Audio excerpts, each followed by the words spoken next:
Hello there, and welcome to episode 5 of Battle of the Pilots. I am Graham Ruddings, and I am joined by my good friend and sinewy shadow mask admirer, Adrian Mills.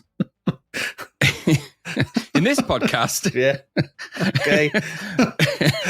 In this podcast, we reach into the extensive back catalogue of TV shows from over the last 50 years and pluck out a couple of pilot episodes for a head-to-head battle. To ensure we can crown a champion, we take an ambitious, waggish, and peppery look at both chosen TV show pilot episodes, discussing their relative merits or demerits, and scoring them out of 10 for selected key themes and or categories, such as story, characters, costumes, music, visual, and influence, to eventually settle on an overall score. In the end, one pilot show will emerge as Maggie, Brain's main squeeze in her revealing evening dress, while the other will look more like Cabby, a gap-toothed taxi driver in a dirty yellow cap. For this 5th episode, we have chosen 2 highly popular, somewhat stolen, helicopter-based action shows. Yes, that's right. This week, the front-mounted M230 chain gun of Blue Thunder goes rotor blade to tail rotor with the dangerous retractable rocket launchers of Airwolf. Let battle commence.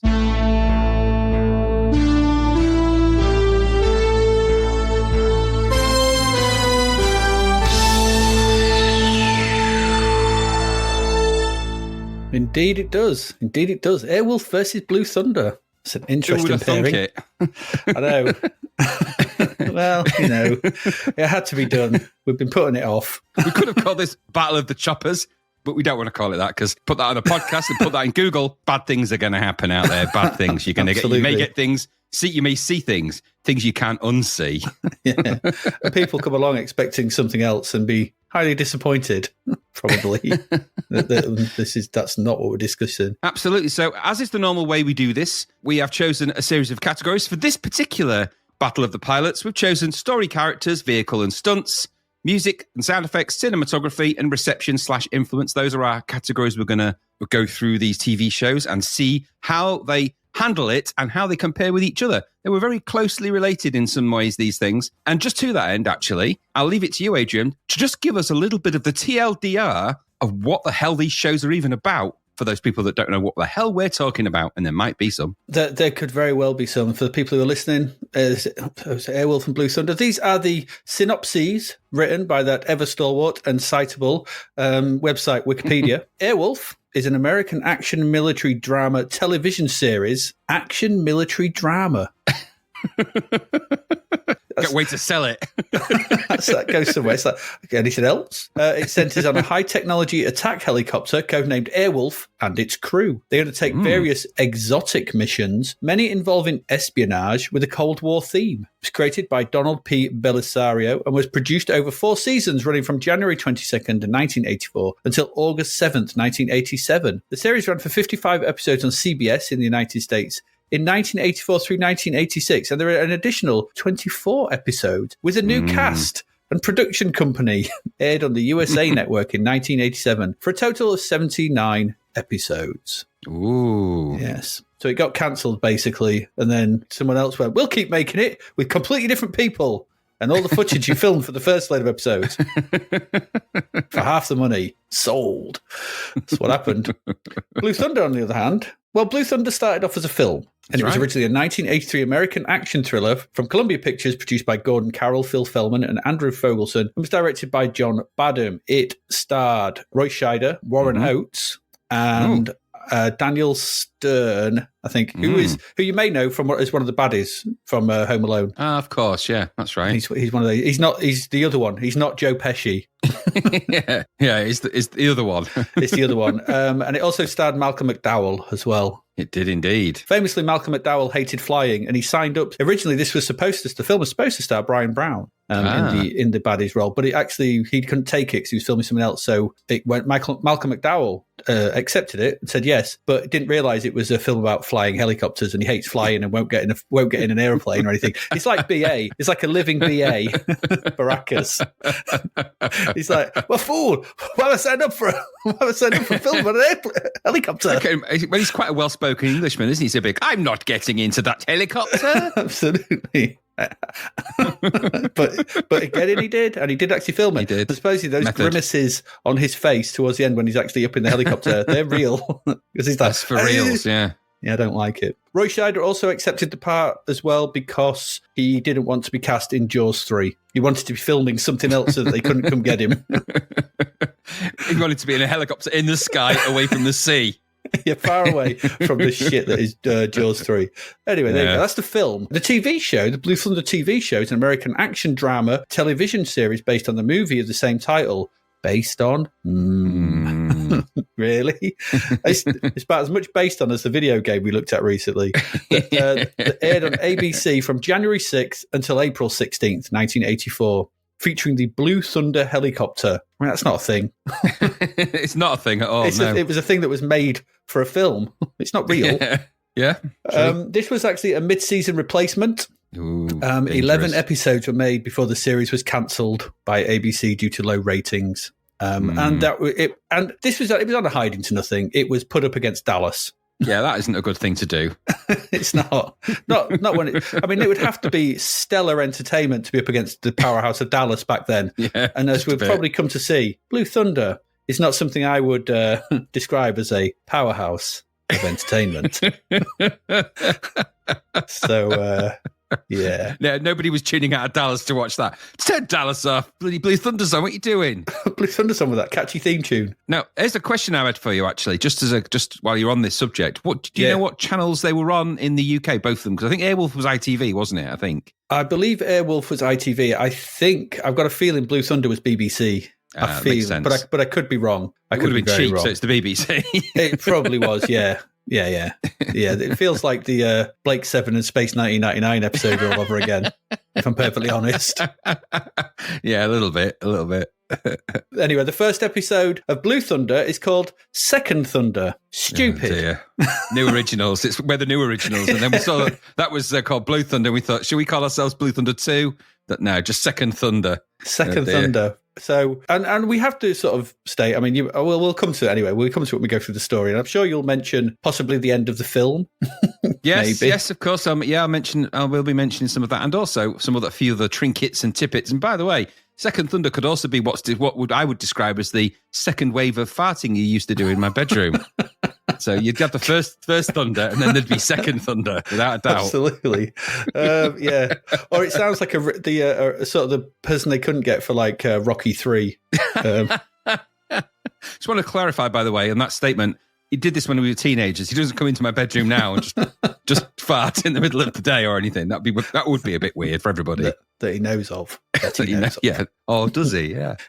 There's always strange smells about the house. I could be lurking anywhere. It's very possible. Very possible it is. Now, just as a final question before we dive into all of these various categories, did you have a lot of TV experience with these in your youthful youth? Weirdly, I think I watched more Blue Thunder than Airwolf. That's interesting. I think I seem to remember Blue Thunder more than I do Airwolf. I know the theme tune of Airwolf. Everyone knows the theme tune of Airwolf. Yeah. But I don't remember watching it that often. Either it might have been on at a time when I wasn't in. It might have been just my brother was watching Blue Thunder because I know he liked the film. So I think he wanted to watch it because of that. But my overriding memory is that we watched more of Blue Thunder. Not that there's only 11 episodes or 13 episodes, whatever there is. But yeah, true. I seem to remember watching more of that. I don't seem to remember being in tune much with Airwolf. I don't know. What about you? So I actually am the other way around. I think I watched more Airwolf than Blue Thunder. But I think that's because I don't remember coming across Blue Thunder on anything. Whereas Airwolf, you couldn't really miss it because I think it was primetime ITV at a certain point. I think it's Saturday, might have been Saturday evening ITV actually, but I could be wrong. Could very well have been. But I do remember seeing much more of Airwolf. But I'm wondering if it's, and we'll probably explore this anyway in a minute, but I wonder if it's just because things resonate more from some of these shows than others, and there's some things that, like you said, the music is one thing I remember more. Maybe it's more triggering of things. So anyway, we'll see how we go. If I'm perfectly honest, it wasn't like, I remember watching Knight Rider, I remember watching A-Team. I think it's like vague memories of, at some point, I think I watched both of them, but Yeah. I think, yeah. but I'm not sure if I'm confusing my time with Blue Thunder with the film than with the show. Yeah. I don't know. It's a bit of a hazy mess back then. You know? Yeah, no, absolutely. Well, I think what we'll now do is let's start with our journey into these then, because we've established that we both experienced them. They weren't heavily syndicated shows in the UK, so I don't think there's been a lot of reruns, certainly of Blue Thunder. Airwolf's maybe appeared on a few of the channels, but obviously in the US, these things, once they enter circulation, they're often on all sorts of their channels, so they've probably seen a lot more of it in terms of its repeatedness than we have. But let's take a moment now to dive in, shall we? We'll explore our first category.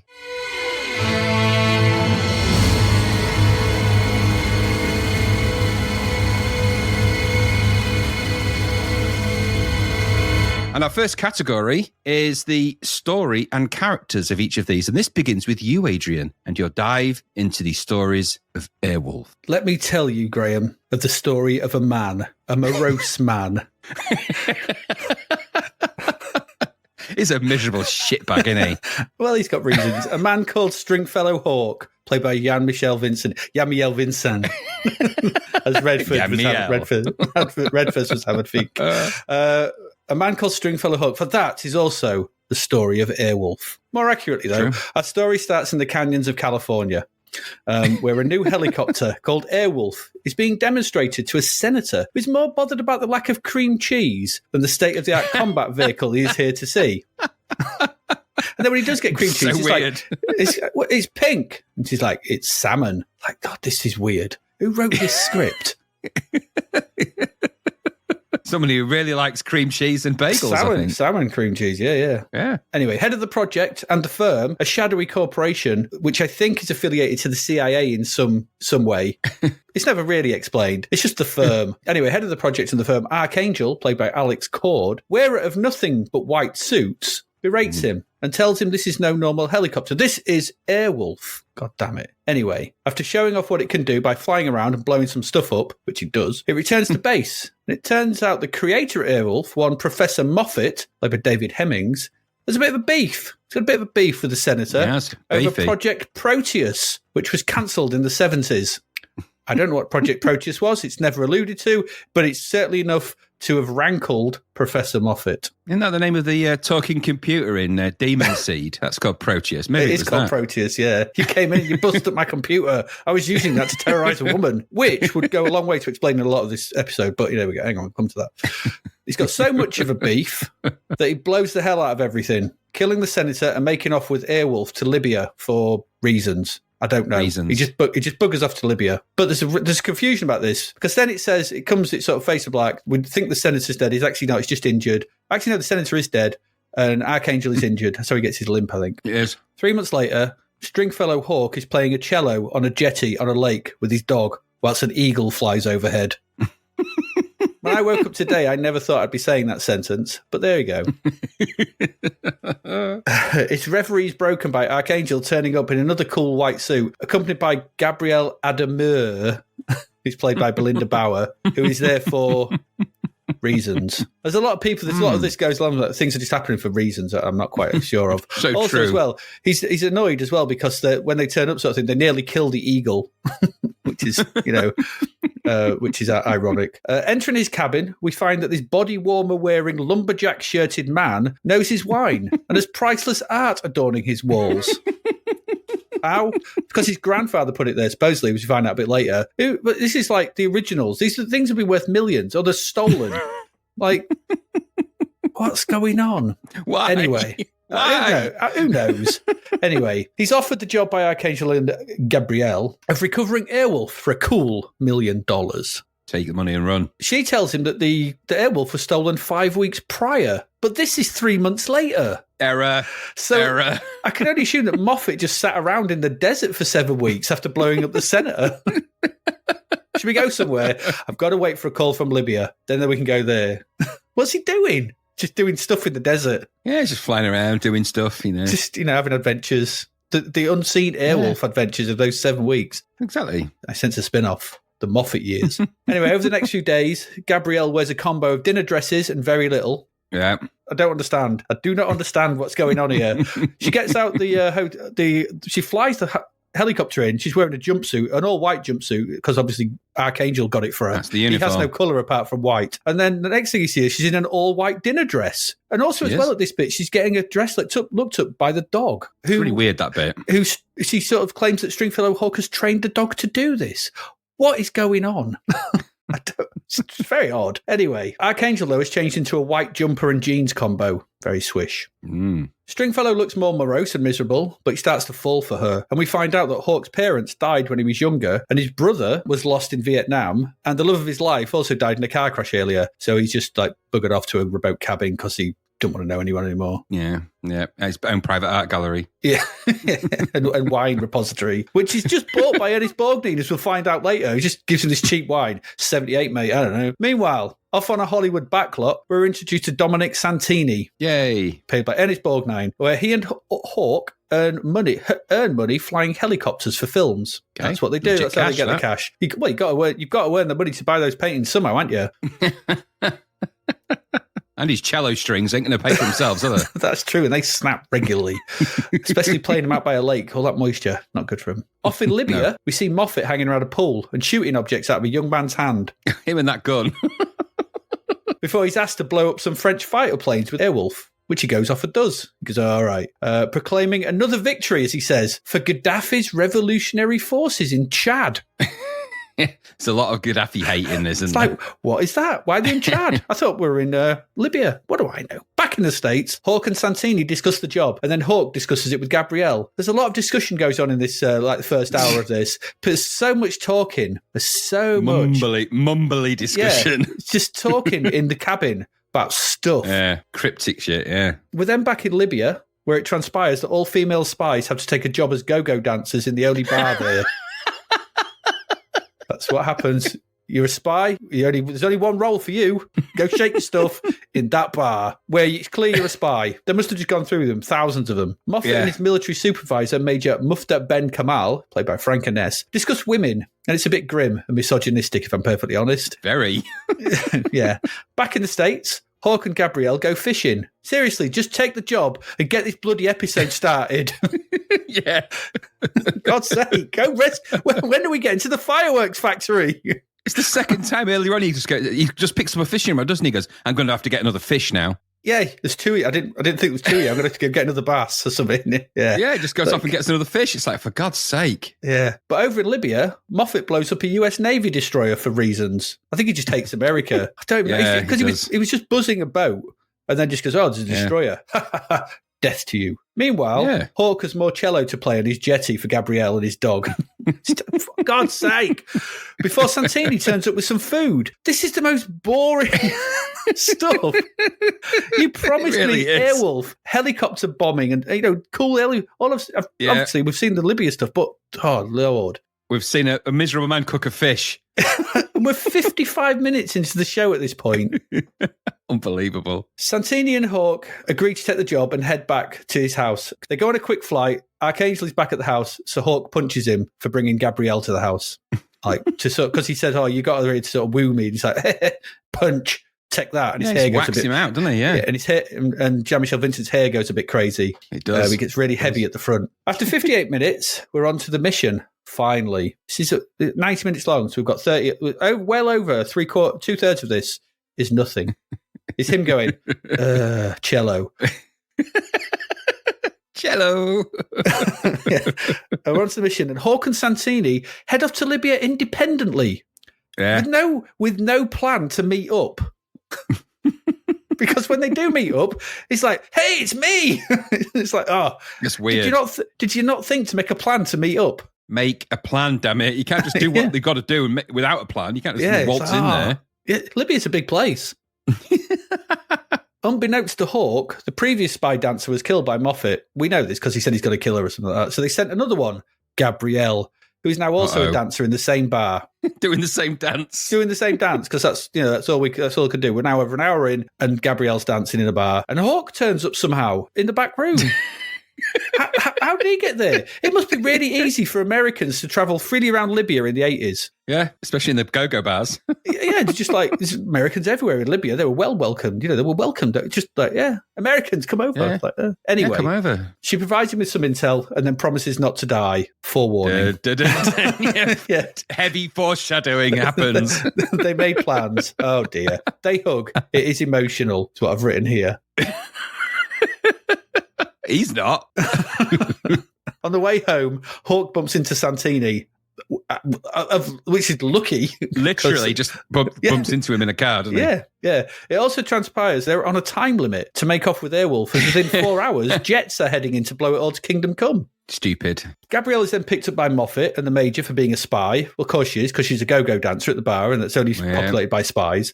Moffat drives out into the desert and ties her to a jeep to slowly die of exposure and dehydration in what is actually quite a nasty series of scenes. Yeah, it is actually unusual. It's really unpleasant to watch. This really sort of like, there's a problem. This program has problems. Santini and Hawk make their way to the base by speaking Italian. They're in Libya. You'd think they speak Libyan. So, Santini and Hawk make their way to the base, speaking Italian. Then they climb a wall and walk in to steal Airwolf from what must be the least guarded, heavily fortified compound in the world. They literally just clamber over a wall. They just see them pop up over a wall and just sort of walk over. I mean, it's Ernest Borgnine. He's known for a lot of things, but stealth is not one of them. So true. After stealing the suits for Airwolf, good job. The Ernest Borgnine is also rotund. Yeah, it's a good job they had that. Bit of girth. Yeah, absolutely. Bit of give in the old waist department. Elasticated waists on those suits are always a good idea. Absolutely. So they steal these to hide their identity. They manage to get on board. Ernest Borgnine works out how to start it by seeing the start button, which made me laugh loads. How to start this? Oh, there it is. Yeah. And then Stringfellow Hawk punches some people, gets on board. They proceed to shoot the hell out of the compound and anyone else in the way. And with those massive machine guns, this would be actually like the scene from Rambo with the mounted machine gun if it was realistic. There would just be body parts. People would just be ripped to shreds. But it's TV, so people just dive about a bit. Guards leap about in death throes and trees get cut down. And then they bugger off with Airwolf. So finally, they've gone off with Airwolf. At this point, we see Moffat driving away back through the desert. And they're told that he's got Gabrielle, and they sort of head out to where she is to find her. But unfortunately, she dies in Hawk's arms. She dies and like that. So that's what happened. This changes Hawk's emotion from morose to angry. It does. We can tell that sort of thing because his eyes get like a millimetre tighter. I've not felt so emotional about a death like that since Daphne died in Neighbours. No, Daphne, no. he did go no as well. He did, but he then gets back in Airwolf and chases Moffat down, avoids some missiles and tanks along the way, and then Moffat gets out the car, and this bit made me laugh. The amount of missiles he fires at him, all of them, everything. And to be fair, I actually quite, because he's very angry. He is. It's like so it's a serious case of overkill. But I can get behind it. Having done this, he makes his way back home, tells Archangel that he's keeping Airwolf from any wrongdoing hands that the firm might have planned for it, until they can find out what happened to his lost brother, because he still believes he's alive. And he hides Airwolf in a cave somewhere. Then he goes out and plays his cello on the jetty again, whilst the eagle flies overhead. Because Gabrielle's dying words were, "I wish I could have seen the eagle." Everyone loves the Eagles. Absolutely. To which Hawk went, Welcome to the Hotel California. Not those, Hawk. You fool. You're an idiot, Hawk. No, he was angry. I'm going to kill you, Moffat. I'll get you, Moffat. I'll get you, Moffat. On the Airwolf. Anyway, so so he plays the cello and he sheds a single tear for Gabrielle. And that's it. That's the story of Airwolf. That's it. A lot of talking, a bit of action. That sums him up, actually. It is. So the first issue with the story is it takes too long to get anywhere. Yeah, you could say way that. Too long. There's too much time at Hawk's cabin. It doesn't move the plot along. I kind of get they were trying to build a relationship between Hawk and Gabrielle. It just don't feel genuine. So when he gets angry and flies off to kill Moffat, it's only the only bit here that makes that work, that sequence, because I didn't really feel for it, was the introduction of the Airwolf music and shit getting blown up. So, you know, it stirs the interest. It's like, finally the Airwolf music, and we're going to do some Airwolf shit. But it's not his desire for revenge. I didn't give a crap. Secondly, the more problematic thing with this episode, it's deeply misogynistic. The women in this are just treated terribly, even by the standards of the time. I was quite shocked at some of this stuff. When a soldier states that our boys might get killed if Hawk doesn't steal Airwolf, he's reminded by a female officer that the first female spy has already given her life for the mission, to which he states, it's just a figure of speech, with a smile. Be a bit more... Come on. Then we've got the slow torture and death of Gabrielle, which is really unpleasant to watch. It is. And the show is she's just introduced to him to woo him into accepting the mission, then serves the plot by dying to make him angry enough to kill Moffat. She's you know, I don't know what you call it. She's plot bait. She's sexual bait to sort of entrap him into doing it. Then once she's served that purpose, her only purpose then is to die to make Stringfellow Hawk angry. That's it. She served her purpose. The women in this have no agency. There's nothing. They don't do anything. It's incredibly bad. And Moffat and the language towards them and stuff like that, it's very unpleasant. And watching it, I was like, I'm not sure I like this. So, but that was probably a thing that I picked up on. Hemmings Moffat is very one-sided. His hatred for America is never really explained or explored, apart from something about Project Proteus. Maybe I missed something, but I didn't really. And it's a bit pantomime overall, isn't he? Yeah, very starey. Yeah, Borgnine and Cord as Santini and Archangel, they're fine. They're filling in the roles of the foil and the mentor. Yeah, seasoned. But they're okay. Yeah, they're all right. But I found Vincent's demeanour off-putting at times. I agree. I mean, I guess it fits the show. It feels like what they were going for here was kind of a bit more serious approach to this kind of like formulaic stuff. Yeah, to kind of try to fit that into his character with the sort of give him a bit more rounded backstory and things like that. They'd obviously sort of taken a sort of notes from what they tried to do with Michael Knight in Knight Rider and the death of his partner and all that kind of stuff. But this tried to play it much more seriously. I think from watching it though, I could have just done with less cello playing. And I think there's a bit more character development for him in this pilot. There's not enough. He's very one note. You know, he's very morose and annoyed, and they're trying to sort of work this sort of love interest in, but it doesn't really work. So I think it is quite well put together. It does actually work in a sense, and I think they've tried to do something different with this. But the main issue with this, it's just pretty boring. Yeah. For a film for 90 minutes of what's supposed to be about a show about a helicopter doing some cool stuff, there's very little of that. There's a lot of talking. So I give this a boring score of 5. Ooh, okay. I didn't think it was that great. It's mediocre. It's in the middle. It's a 5 for me.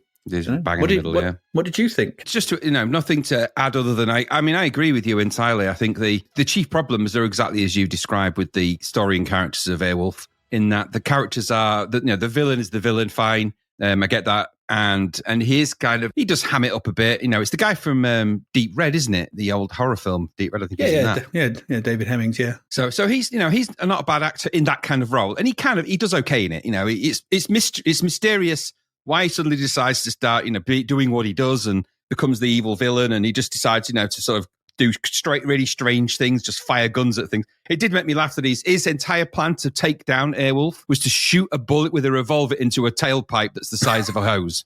Yeah. Which is odd that they would even leave that as a weakness in the actual helicopter. I've got a feeling it's a Star Wars reference. Could be a little bit. But the problem with it is the main problem is it just drags. It's just these endless repeat visits to a wooden cabin. I mean, there's a really mysterious bit that I still haven't figured out why Archangel steals all of his artwork. Yeah. I was going to mention that, but I was so bored. I was like, who cares? He's outraged because he comes back and all of his artwork's been stolen, and it's never really explained what the purpose of that stealing all of that was for. And then they just put it back later. Anyway, it's like, what? Anyway, I don't get it, but yeah, watching Stringfellow Hawk catch a fish, and there's a really weird bit in that as well, isn't there? When she gets kind of emotional about the fact that he's going to eat a fish, because she's like, don't eat the fish. It's a lovely fish, that. But it's like, look, you're talking about a fish. And then he tricks her about eating lamb and stuff. Yeah, make with the war helicopters. And then also, we'll look at this a bit later on in terms of some of the cinematography, but some of the footage in it is a bit naff compared to the Airwolf footage. And it's just, I don't know, it just doesn't hold together. And the key problem, I've got no problem with Dominic Santini, Ernest Borgnine is a seasoned actor, and it shows. You know, he just turns his hand to this, and he's very likable in that role. Good in it.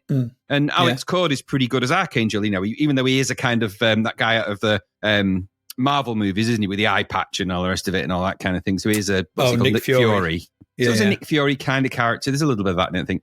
But those characters work because they are exactly what they're meant to be. Stringfellow Hawk, though, he's just that kind of a troubled, miserable guy that just doesn't really give a shit about anything anyway. And he's impossible to reach. I mean, the first 30 minutes of his encounters with Gabrielle and mumbles in the dark where he just rejects her all the time. The only time he kisses her is after she says that don't eat a fish. And that must be what endears him to women. What a weird thing. What a weird world we're in. So aside from some of the helicoptery bits in it, the story as it goes is really weak and it's really not holding anything together. And you can't buy into his revenge plot because it's so last minute and so thoughtless. And he pretty much takes out the entire continent, the entire country of Libya's army with Airwolf in his rage attack. And it's like, well, hang on a minute, what are you doing here? Isn't this supposed to be like a stealth thing? Get in the helicopter and get out. This is Firefox equivalent of, you know, Clint Eastwood going to the airbase, getting in Firefox and just bombing everything. Like, don't do that. Just get away. But no, can't do that, can we? Don't know. And I gave this a 4 actually because of its dreariness. But I'll go with, you know, I can balance that out as a 5 if we need to balance things. But okay, so I'm happy. I think we're not doing 0.5. So if we split the middle and round up, I guess, isn't it 4.5 to 5? 5's all right. 5's okay. I think we'll go. Go for 5. So 5. So it's 5s, I think. So yeah, bang in the middle. I think it is very middle of the road. Very middle. Yeah. Okay. Well, let me regale you then, Adrian, with Tales of the Blue Thunder. So Blue Thunder is this begins with a very cheesy intro, montage of Blue Thunder flying around, and a bunch of characters you won't be familiar with at all, looking round over their shoulders and looking confused. Because this was a show that was put on halfway through a syndication, wasn't it? So it was to replace something else with characters that weren't in the film, because of course the Blue Thunder was the film first, and Blue Thunder actually came out just before Airwolf in terms of syndicated showing. You did, but you wouldn't know it. I mean, you would be familiar with these characters, at least one of them, if you watched Dynasty, because he played a character in Dynasty. But other than that, and a couple of them were in the NFL, which I'll come to in the stupidity of that in a moment. But so that's just the opening sequence, and it ends with machine gun fire and an explosion. That little sequence kind of sums up a lot of what we're going to go through with Blue Thunder. Machine guns and explosions. So the story starts with an LAPD helicopter flying somewhat erratically, I thought, towards some kind of hostage situation at a house on the Pacific Coast Highway,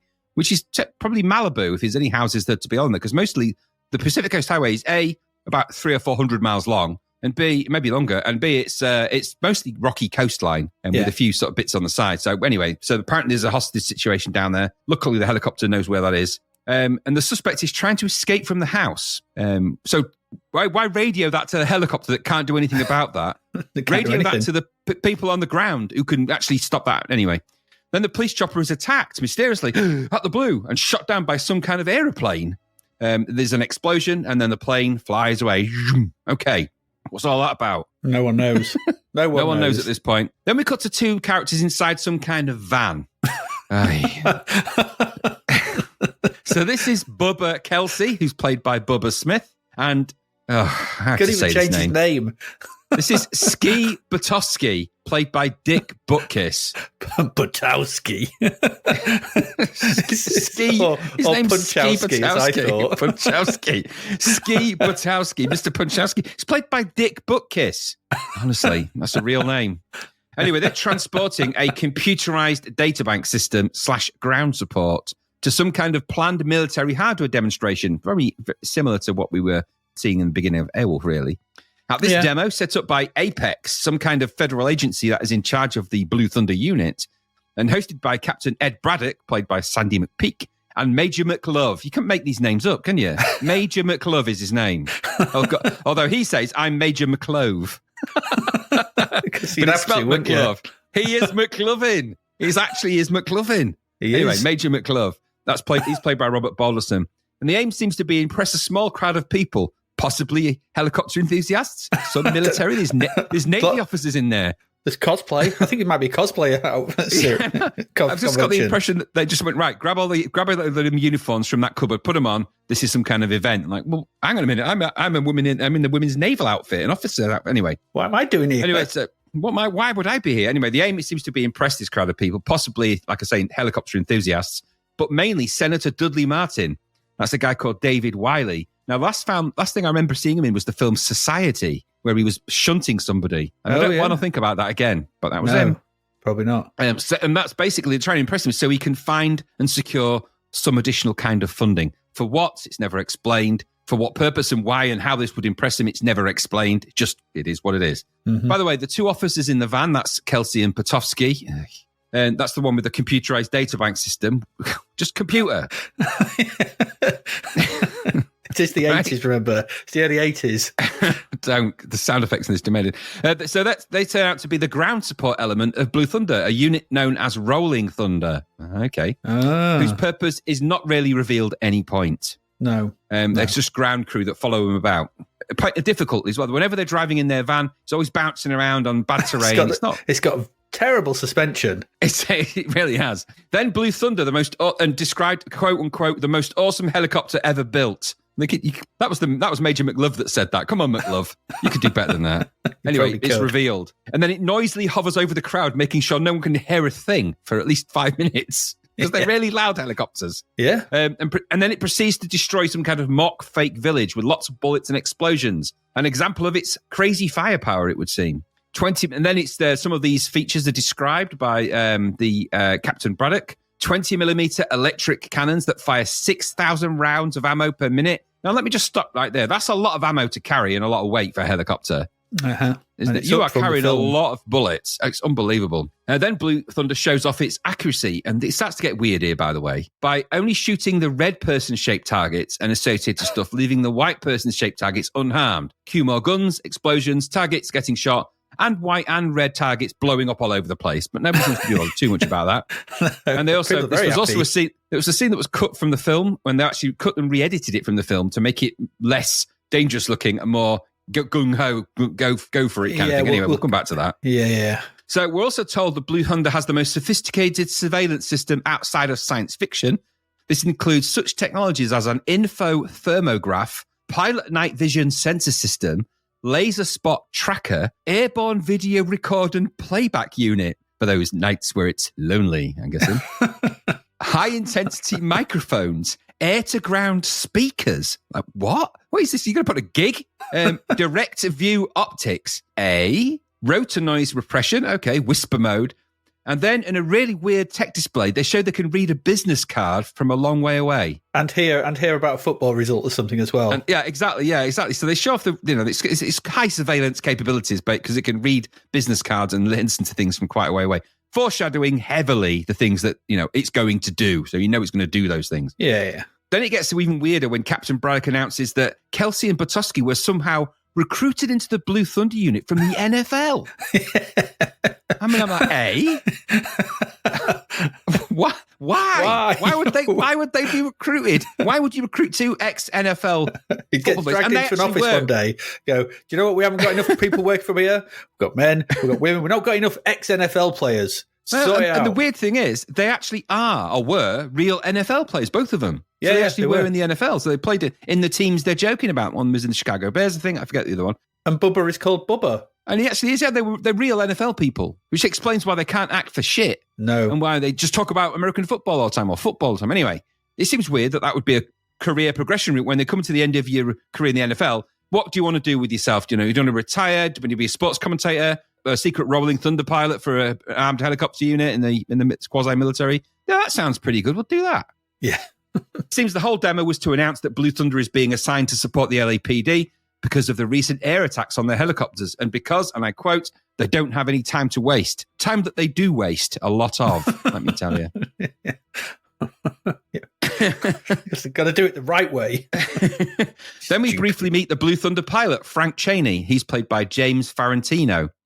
He's a police officer of some kind. It's never really explained what kind of police officer he is. Obviously a pilot now. He seems to have a very frosty relationship with Captain Braddock. And you also meet his observer, Clinton Jaffo Wonderlove. Mm-hmm. And so that's played by a very young Dana Carvey before Saturday Night Live and Wayne's World and all of that. Yeah. No. He also turns out to be a computer geek, of course, because you have to have one of them in all these shows, don't you? Mm-hmm. Or in 80s parlance, He's just full of tech words that sound very computery. He has a conversation with one of these guys about computers. If you got a so-and-so algorithm chips, and it's like, just shut up. I wish the guy just gone, shut up. He took a gibberish, man. Slapped him across the face. That's Stop like talking that Batman meme. Yeah. You're talking gibberish, you idiot. So later, at the funeral of the 2 pilots from the earlier aeroplane bombing, shooting down, which turns out it was a Mohawk aeroplane, by the way, the aeroplane reappears at the funeral and shoots up the place, which is not very nice. It's not very nice to do that, is it? It's not. Just shoots everyone at the funeral. And it turns out, handily enough, the whole Blue Thunder team were also at the funeral, of course. Though sadly, their attempt to shoot the plane down with their pistols didn't work. Yeah, that's never going to work. You can't shoot airplanes down with pistols. They're really high up, generally. Bit of a silly thing to do. Anyway, it does the second pass at this and it drops a bomb, or at least it seems to drop a bomb. Luckily, it's a fake one. And it's luckily and obviously a fake one for 2 reasons. Bombs don't just land, they blow up when they go up, when they drop. When you drop a bomb, it tends to blow up because it doesn't do that. And then Cheney just walks back towards it like it's nothing. It's like he just goes towards the bomb. It's like, don't get in that bomb. It's like, what are you talking about? I'll do what I like. So it could be a bomb. I'm James Farentino. I do whatever I want. It turns out that the bomb isn't a bomb. It's a message. It's got a message tied to the back of it, like a strip. It's very elaborate. And the message is, Cheney, I'm back. I'm going to get you, signed PVC. It just says, I'm going to get you PVC. It's like, you're going to buy me some windows. I was laughing for ages.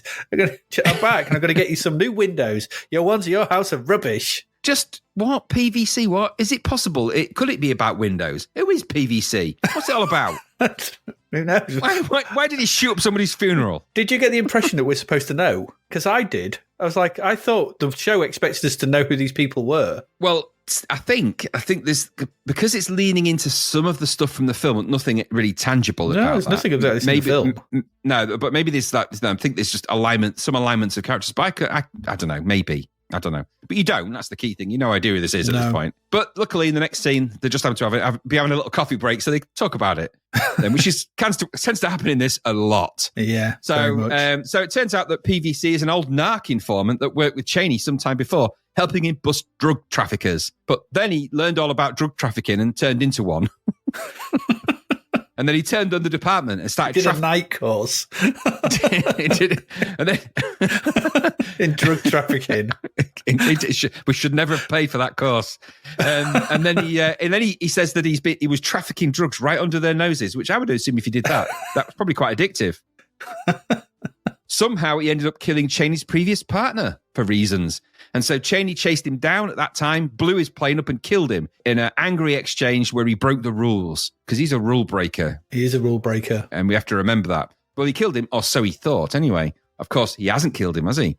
It's noted here that this kind of maverick behavior is kind of Frank's MO. It's what got him grounded, whatever that meant back then. And it's now, and he doesn't follow procedures. So all of this, somebody says to him, gunning somebody down in revenge, that's not procedure. No. And he's like, yeah, it may not be procedure, but what the hell, I do what I like. It's a kind of his MO. Harry. It's that Dirty Harry line, isn't it? You know. Yeah, it is. Don't do what it is. But... It's this Dirty Harry. It's not very good. Dirty Barry.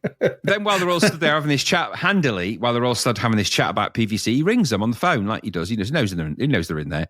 Calls them on the phone at the police station and issues them with more threats, confessing that he has blown up 3 choppers and killed 2 guys. Now that Frank is flying helicopters, he wants to blow up and turn him into a hamburger in an act of revenge. I'm like, what? Why do you want revenge on him? What for? What did he do? You were smuggling drugs under his nose and he blew you up. Yeah. PVC wants a 1-to-1 battle with Frank to enact revenge, and he goads them into confronting him by telling him where and when he will be for his next drug run, and that he intends to do more harm until his demands are met. Oof. Frank says he wants to use Blue Thunder to blow him up, track him down and all that, with no regard for official procedure. Feeding him to giant spiders is just not the way we do it in LA. It's not the way we do it. Something Captain Braddock strongly disagrees with, of course. It is a pretty heated exchange. Frank wants to kill him with the power of Blue Thunder. The captain wants to use an army to arrest him, even at the risk of losing time and potentially being humiliated. Frank heads out with Blue Thunder anyway, heading into the exact area where PVC indicated and against the orders of the captain. But he goes anyway because he does what he likes. I do what I like, all right? He's a maverick. There's a weird camaraderie section with Clinton, Jaffo, which stands, by the way, for just another frustrated observer or just another effing observer, depends which, which it is in the film, So he's, there's a weird sequence there and it's sort of setting up as the comedy sidekick that does weird noises and impressions, which he later does again and again and again and again. Yes, he does. Right the way through its 11-episode run. It's very dumb, that sequence. It's very strange. He starts, I think sort of a crap Howling Mad Murdoch from the A-Team type vibe, and that's what you kind of get. Not as madcap as that, but in later episodes, he does weird impressions of different politicians and stuff like does it in this one. Blue Thunder begins to track PVC to his base, which isn't too difficult, really, considering he told them where he was. He gave him the 3 words? He told them exactly where he was. I'll be here. He's in PVC. He wrote it in the sand, big letters. I'm here. But en route, and this is very important to note, they spot a helicopter on the ground with a cover over it. Why? Why would that be there in the middle of nowhere? Well, this will become clear later. It's very important. So they spot that helicopter, which turns out it is a police helicopter just parked in the middle of nowhere. Just park there. Just park it over there. Doesn't matter. Then they observe some drug gang behaviour. This Blue Thunder sees some druggies, or what looked like to me like parked cars in the garage, people just standing around. But hey, what do I know? That's drugs from a distance. It must be. So they decide to make a helicopter-based arrest, which is a really daft scene. Yep. Considering the key strength of this helicopter is its stealth and long-distance video recording equipment optics, it seems mad that they would just drop on the drug dealers and then chase them around until the crew from Rolling Thunder, now in a car from nowhere, can support other officers to stop their escape. Because at one point they go, they've seen us. It's like, you're in a helicopter right over them. Of course they can see you, even in whisper mode. They're not blind. It's a massive black helicopter. You're in the middle of the desert. There's blue sky, yellow sand, and a black helicopter. And they're facing you. And you're facing you. And you were facing them, making loud noises. Even on whisper mode. It's not that quiet. I laughed out loud, by the way, at this scene when Bubba Kelsey arrested the bad guy by grabbing him, slamming him by the neck into a car bonnet and shouting, "Move and you're a dead man." Not 100% sure that's official police arrest procedure. That's how they do it in the NFL. That's the NFL way. He just grabs his whole hand around his neck. He's like, slam. I'm like, wow, that looked powerful. He's a powerful man. Meanwhile, Blue Thunder missed PVC, of course, or did they? Turns out he was stalking them and tries to get them into a fight. Cue a mini dogfight, cat and mouse style in the air, and PVC makes for Mexico, which is where he always tries to go. I'm off to Mexico. See ya. He f***s about and goes to Mexico. It's like, he's off to Mexico. We can't catch him. He's too quick. We're never getting before he gets to Mexico. It's like, just get him. But not before he blows up that police helicopter that was handily left in the middle of the desert for no reason on the ground. Handy. Because, look, they've left a helicopter there. Ha ha, boom. So he blows it up and then flies off to Mexico. You rotter. Damn you and your Mexican border. I was going to use that. Frank and the captain, after this, once again exchange views. And disturbing the captain, what looks like a very intense workout in the gym. It's the gym scene. Stupid gym scene. It's really stupid. It's really stupid. Really, really dumb. Everybody's in there. Everybody that's in this is in that gym working out. It's mandated gym time. I think that's what it is. It's like company gym time. It's like, everyone into the gym now. Not again. It's weird. Get in there. Come on, Bubba. And Captain Braddock's busy punching the crap out of this punch bag because he's obviously angry because he's followed so many procedures. That's what happens if you follow a procedure, Adrian. You get angry. You got to punch bags to take out the anger because your procedures don't work. There's only one way you're going to get this PVC character. You know what it's going to be. But so Frank reveals in this exchange that PVC actually unloaded 300 kilograms of cocaine while they were messing about because he had them chasing around. And so doing things by the book, you're not going to get the results you need. You're going to have to, break the rules. But Captain Braddock remains resolute. You are not breaking the rules. We follow procedure. Anyway, then there's a bomb alert. But this happened because they broke the rules, isn't it? Well, and they went off to catch him breaking the rules. Taking Blue Thunder was what they were told not to do. Yes, and then it all happened to him. And him saying, this happened because but they didn't follow the rules. No, they didn't. No, there's a few rules broken there. Don't park your police helicopters in the middle of the desert. And by the way, is helicopter the only mode of transport for all the police force in this particular? Yes, yeah. So there's a bomb alert at this point. Somehow PVC managed to walk into the headquarters of the Blue Thunder unit and plant a bomb. Or at least what looked like a bomb. Everyone jumps into the helicopters because, of course, everyone's got their own helicopter. They don't leave, they don't just leave the building. They go to where the bomb is, which is on the the flight deck, and then get in helicopters and take off. It's like Look, I'm pretty sure this is not the procedure for exiting the building under a threat. All right, don't use the elevators in a fire. Go down the staircases out to the viewpoint, whatever you call it, the meeting point, and then the car park meeting point is really rammed with helicopters. They're all landing on each other's rotor blades, chopping people up. Everywhere. It's just a nightmare. So they've got no other mode of transport. So they all fly off in their helicopters, except Blue Thunder, who noisily hovers overhead again, while two people carry the bomb, or what looked to me like somebody's shopping in a bag for life. It's just rubbish. To some kind of disposal unit that was just a dustbin. That'll stop it. And then they place this object in it, and Blue Thunder then uses its special features to check what the bomb is by using its infrared scanners and stuff. And it turns out it's a radio transmitter that then emits a signal in Morse code, which is basically PVC taunting Blue Thunder. Like, we translate the Morse code. He's just mocking us. But what he was doing, he was causing a diversion, wasn't he? It was a diversion. PVC was actually hiding around the corner with a rocket launcher. As you do. Blew up another police chopper. It's like, what? That's dead funny, that piece. It might have been. He might as well have had mustaches and been twirling them. It's just at this point. Absolutely. And by the way, PVC, by this point, I meant to say earlier, PVC is played by Richard Lynch. He's played loads of baddies. He plays baddies in everything. He's always the baddie. He's in everything. That guy is a bad guy. So now we're facing the situation now. We want another helicopter down. Blue Thunder, luckily it wasn't a bomb, so the bomb disposal guys weren't harmed, but, they did basically put a ginormous bag into a dustbin on a roof, weird, and caused all the helicopters to fly away. That distraction was all that PVC really wanted. He needed to cause that distraction.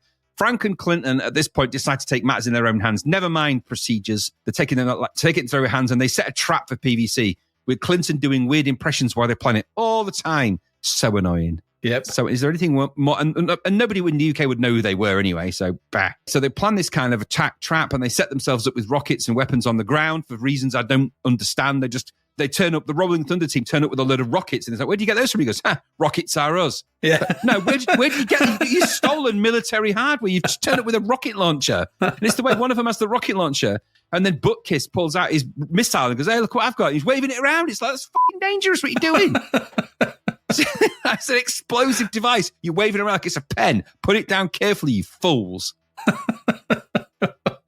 So then they stage this kind of, we've got fake permissions to take off. It's the worst ruse in the world. They just walk up to some poor woman and go, yeah, we've got a flight plan. She's like, I can't see it on the system. Yeah, it is there, promise. Okay, you take that. Off you go then. And then as it's flying off, she's like, wait a minute, they didn't have permission. Oh, no.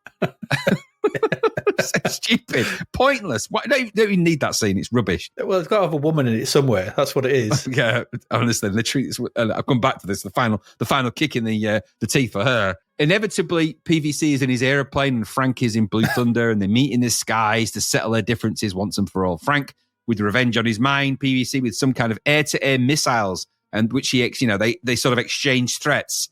Frank extolling how much Blue Thunder is equipped. He's like, packing. He's like, he almost says those words, I'm packing here. Don't mess with me. I've got all the guns and the ammo and all the cool shiz. And then PVC says, but you don't want one of these. Choo! And launches a missile. Of course, this causes complete, craziness. Oh my God, there's a missile. It's tracking us. Luckily, they've got Clinton, whose nerdery means that he can just, randomly type into a keyboard, not type in words. He just goes, meanwhile, the computer's going, luckily managed to jam the missiles somehow. By just programming the jam code in there, which essentially these aren't, I don't know how they did it, but anyway, jams both missiles. And they even try and outrun the missiles as well, but they managed to avoid them anyway. We see missile cam, which is quite interesting at that point. Yeah. But so Clinton's desperately tries to meet them, but thankfully his nerdy skills prevail. And of course, they manage to then basically the guy's got no more missiles left in his airplane. He swoop around, they duck and dive, they manage to jam the radar, they get out of the way. And then they pursue PVC with the aim to destroy once and for all, and then shoot him down with no problems at all, not a one. Just shooting down, cold blood, boom, there you go, you're dead. Yeah. Goes down singing. The big explosion. He goes down singing. He does. He goes down. It's really bizarre. Anyway, the epilogue after that, which is kind of a, it's like, dun, dun, dun. And it's just someone pouring a jug of coffee. It's like, it's pretty intense to go from that to some guy. It's literally police squad. It is literally police squad. He pours a coffee and he goes to chat up a co-worker woman and he just says, hey, do you finally go on a date with me? She's like, no, I don't. It's really bad. It's like crap. Jaffo does, Jaffo, isn't it? Yeah. Yeah, he's just like, then he goes, would you like to come to my place? She's like, no, thanks. He's like, what the hell? And then the two NFL players, of course, who've just been them all the way through, just being stupid, are arguing about who owns what locker at this point, for stupid sake. Meanwhile, Frank's getting his ear bent over his decision to break the rules and kill the chief murder suspect and terrorist suspect. So he's given a week's suspension and then cracks a kind of weird, unfunny joke to the captain, who's like, well, I'll do what I like. End of episode. End of line. Just ends at that point. End of line. Just ends. It's a really short epilogue. It doesn't really tie anything up. There's no mention of the guy that they've just murdered, essentially, in cold blood. It doesn't matter. He was, he's disposable. It's really strange, the ending of this. It just stops. It just literally stops at that. And I think it's because it ran out of ideas and they perhaps ran out of footage to use. So the key problem with Blue Thunder is the fact that it's what it's trying to be. It doesn't know. So, yes, we've got a helicopter. And I think that's as far as the thought process went. Yeah. What can we do with it? I don't know. We've got this footage where he just blows up this village. All right, what else? Well, we could have an old aeroplane shooting down LA helicopters, police helicopters. How many have they got? Loads. I'm pretty sure they don't have a lot of them. That bit where they all fly off from the building sort of thing. It reminded me of the bit in Indiana Jones and the Last Crusade where he scares off the seagulls. It's like I imagine one of the bomb explosives running out going, rah, rah, and all the helicopters go, just flying away. They are I think actually, joking aside a little bit, and when you say it's like Police Squad, thinking about it, parts of it actually really are. Yeah. It really, if you took away the helicopter action sequences, and I think there's probably a little bit, I wouldn't say there's more of them in this than Airwolf. So I think there's probably actually slightly less because there's that one scene at the beginning and then it's just, there's a lot of hovering. I think there's less hovering in Airwolf than there is in Blue Thunder. Blue Thunder hovers around more. It just makes noises and annoys everybody. He's always talking, shouting via the PA system and at people. What are you doing now? So a lot of that goes on in this, but not if you think of the other super vehicle TV shows that we've looked at, like Knight Rider or Street Hawk and things like that. There's a lot of build up around the vehicle itself and its capabilities. There's none of that in these, and Blue Thunder's no exception to that. It's just this is what it can do, and it's mainly about blowing stuff up. And the thematic of that is completely at odds with its movie counterpart as well, which we'll sort of come to in a bit. So my issues are the characters are unlikable, and they're not very well known, and they're not very pleasant, and nobody in it's very good, and the script is awful. So it's not been written very well. It's obviously been written in a rush. They obviously thought, well, we've got X amount of footage, so really what they were looking to do was just put stupid stuff between the footage and tie in some kind of loose story. The sequences where Richard Lynch is in the airplane, it honestly looks like he's having a stroke. It's shot he's so just flying the airplane. Well. He's like he's pulling all these weird faces. It's not good. He's got this really badly fitting helmet on as well. Like it looks like a World War II fighter pilot helmet. Yep. It's like, dreadful. What is going on? This is the 80s. So they had F-14s at this point. So why is he flying around in something that looks like it was from, 1952 or 42? And then it's, he's got machine guns coming out of the wings. I'm like, what? Hang on a minute. What's going on? So your line of sight isn't going to work anyway, it doesn't matter, does it? It's just a bit stupid. And that's the problem with it. That's how you begin the series. It can only go downhill, right? From there, you've got no characters that you've given any depth to. You've tried to make one of them the funny one. The main character's unlikable. Everyone else in it's kind of passé and a bit cliched, actually, especially the police captain, Captain Braddock. He's like the cliched captain. He's just angry at the bosses are going to chew my ass off and all that kind of stupid crap. Procedure, you got to follow procedure. Is that going to be the mainstay of this show? Of course it is. Frank doesn't want to follow procedure and doesn't. He takes Blue Thunder out and does stupid stuff with it. And the boss is always at the end of the episode going to go, you be doing that. You should be doing that. Follow procedure. Damn you, Frank. Another week's suspension. That's all it's going to be. You've been in it for 11 episodes. So I actually gave this a 3 because I thought it was really dire. Okay. What about you? Yeah. Just to come back to your point there about the difference between this and sort of other vehicle-based stuff like we looked at with Knight Rider, Street Hawk, stuff like that. And even things like the A-Team and things like which have vehicle as predominantly in it, like B.A. Brax's van. The thing is with those is that those vehicles are everyday vehicles. So they're used for travel. Michael Knight gets into his car and drives places because that's what we do. We get into our cars, we drive places. Street Hawk drives around. The van drives about. We do that sort of thing. That's the point of those vehicles. A helicopter is a specific thing, only used periodically to make so when you have that as your mainstay of the show, you've got to then force the story to always include Blue Thunder. It's like what The Simpsons, it's Homer's advice, isn't it? It's like, all the time the characters should be saying, where's Poochie? Rather than like, what's Blue Thunder doing? Why aren't we in Blue Thunder? What's going on? And once you do that, your stories are very limited Oh, we're being attacked by something in the air again. Okay. It's quite problematic. But the problems here are manifold. You've got an antagonist called PVC. It's the first thing I've written, which is stupid. It makes no sense. Give him a name. Just call him Peter. Peter Collins. Peter Victor Collins. Why PVC? No one's called that. You've got character links that we're supposed to give a shit about. We don't. Like the Farentino or Cheney and PVC. Who cares? There's no backstory to any of this, so it's just nonsense. The one thing Airwolf did was it at least tried to build its characters. It took too long to do it. It was a bit boring, but at least it tried to do them. This just, there's some stuff. You've got cliched cop characters all over the place. With, like you said, with the nerd jockey, the captain who just gets angry all the time. But at first, but he picks him. It's really weird. Here's the guy who I picked, and then he's like, "I should never picked you." It's like, why did you pick him? Weird. And like that. And that's for Bubba and Ski. I just can't. Don't even know where to start. It's just so stupid on every level. Oh, we hired them from the NFL. Oh my God, who wrote this crap?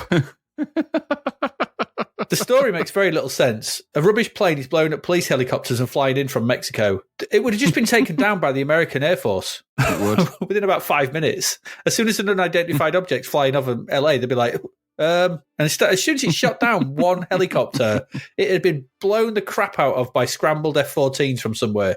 I mean, just destroyed, just gone by. So that's stupid. It's not. It wouldn't be left to strafe funerals. It strafes a funeral. I mean, who does that? I know, and it allows the bad guy to smuggle in rocket launchers to downtown LA. This is so ridiculous.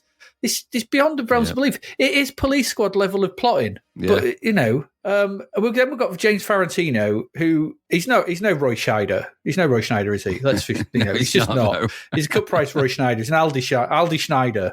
It's just rubbish. And we've got the whole, and if we're taking because I watched the film today as part of this. I thought, what's the film? And the film is the film puts Blue Thunder, the thing itself, in a very negative light. It's like, this is a dangerous thing and should not be about. The opening sequence where it blasts the town open, sort of thing, which is obviously just nicked for this. There's loads of shots of it just mowing down like cardboard cutouts of children and stuff like that. And they don't use that in the thing, but they do use the bits with cars blowing up the white cardboard cutouts, not the red ones. And everyone's like, yay. So the whole thing about the film is that the whole surveillance stuff, the state police, state surveillance and all that kind of stuff is very, very bad. That's just completely gone here. It's just 180. Lost. It's like, yay, surveil. So, no, this is it's a very ill-judged spin-off. A very, very ill-judged. I don't know what they were thinking. And they called it Second Thunder. So I just don't understand it. And we don't even mention the fact that Blue Thunder gets blown up at the end of the film. Yep. It gets blown up so many times. We see it 4 times. I watched it today. I was like, God, we've watched this blow up 4 times. Yep. 4 different angles. We watched that helicopter blow up. They want us to know that helicopter is no more. Yeah, because he doesn't want it falling into the wrong hands. Yeah, and then conversely in the TV series, they don't want it. They want to use it. Absolutely. It literally falls into the wrong hands, which is Farentino's, because he's a man who doesn't follow the rules. Will do whatever it takes. It's just stupid. I gave this nonsense a 2. Ooh. Okay, yeah. Well, I don't blame you, really. But if you want to lift it to a 3, we lifted Thingy to a 5. I'm willing to. It's up to you. We can do well. We can stick to we can stick to your guns. It's entirely up to you. I don't know. I'll go with you. You were the main reviewer on this one, so I'll see what I'll follow your lead. Oh well, okay. Well, then it's 3 apiece for Blue Thunder, and it was 5 apiece for Airwolf, wasn't it? Yeah. Okay. Well, after that, then, so for the story and characters, then, well, Airwolf has got a sumly 5 apiece. We'll tally all the scores up at the end, as we do, for the overall winner. But Blue Thunder has only got 3 from you and 3 from me. That isn't good. That's dirty, isn't it? That's dirty TV. That it's terrible. Good. It's one of the worst things we've watched, and we've watched Manimal.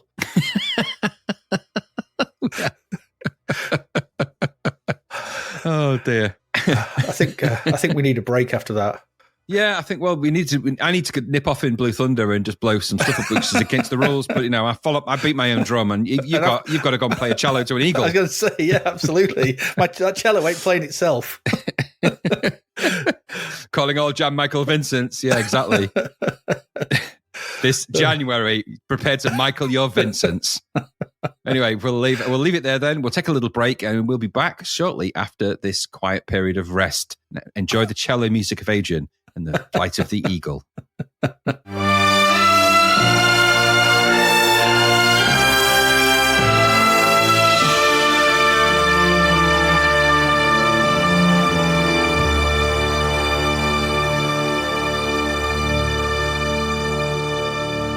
So that's story and characters. Thank you. Thank you for joining and keeping with us. We both just got back from very intense missions. And Adrian's been bamboozled by another female spy, go-go dancer in Libya. Absolutely. Because she's the one job they can all get. So the next step then in our journey is to look and discuss the vehicles and stunts of both of these amazing TV shows. Well, say amazing. Let's not stretch it too far. Yeah. So this time it begins with my little journey into the vehicle and stunts of Airwolf. Let's go. None of these helicopters are what they actually are. Well, no, obviously not. No, because there is no such thing. But the flight-capable Airwolf helicopter was actually a cosmetically modified Bell 222 with the serial number 47085, just in case you want to check that out. Ooh. That's also sometimes unofficially called a Bell 222A. This is from the wiki. Is that for Airwolf? This is Airwolf. During the filming of the series, the helicopter was owned by Jetcopters of California. The helicopter was eventually sold after the show ended and became an ambulance helicopter in Germany, where it crashed in a thunderstorm and was destroyed. Airwolf down. The concept behind Airwolf was that it was a supersonic armed helicopter that can be disguised. This was the original concept. It can be disguised as a civilian vehicle. That was its original designation. It was meant to be a wolf in sheep's clothing. A chap called Andrew Probert designed the Airwolf uniforms, the insignia patch worn by the flight crew, and the bat-winged wolf head wearing a sheepskin. What a weird logo that is. A bat-winged wolf's head wearing a sheepskin. That's been Roy Walker, that is. That's a Roy Walker logo, if ever I heard one. Say what you see. Is it a snarling bat-winged wolf head? You're right. You're right. You're so close. Oh. Is it go-go dancer? Clothing, you missed out. She is a go-go dancer. You're right. Bring.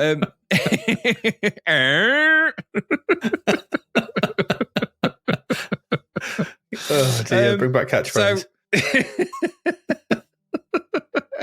So the top speed is apparently 155 miles per hour of this helicopter, 249 kph to you and me, and the range is 435 miles. That's not the range they said it was in well, the range is what they needed for the story. Yes, true. Now, without going into too much technical history, but the Bell was replaced later, and there's apparently had space for 6 passengers, and it was good for executive business, apparently business level stuff. That's good. By the way, Andrew Probert, who designed the uniforms, also designed and credits included things like Star Trek and Indiana Jones. So gets around. It does. He gets around. He's got some nice pictures on his website from that as well. So, and the helmets were also designed. They cover the crew's mouth and the breathing apparatus. So, which I suppose makes it look like you could easily reuse the helmets in terms of the actors, but in reality, you would die horribly if you wore them. Maybe. So, maybe avoid doing that. Yeah, there's obviously probably. a lot of. There's obviously the TV show is about Airwolf the helicopter principally. So when it comes to vehicles, there's a lot of helicopters in this. Dom Santini has a helicopter in there.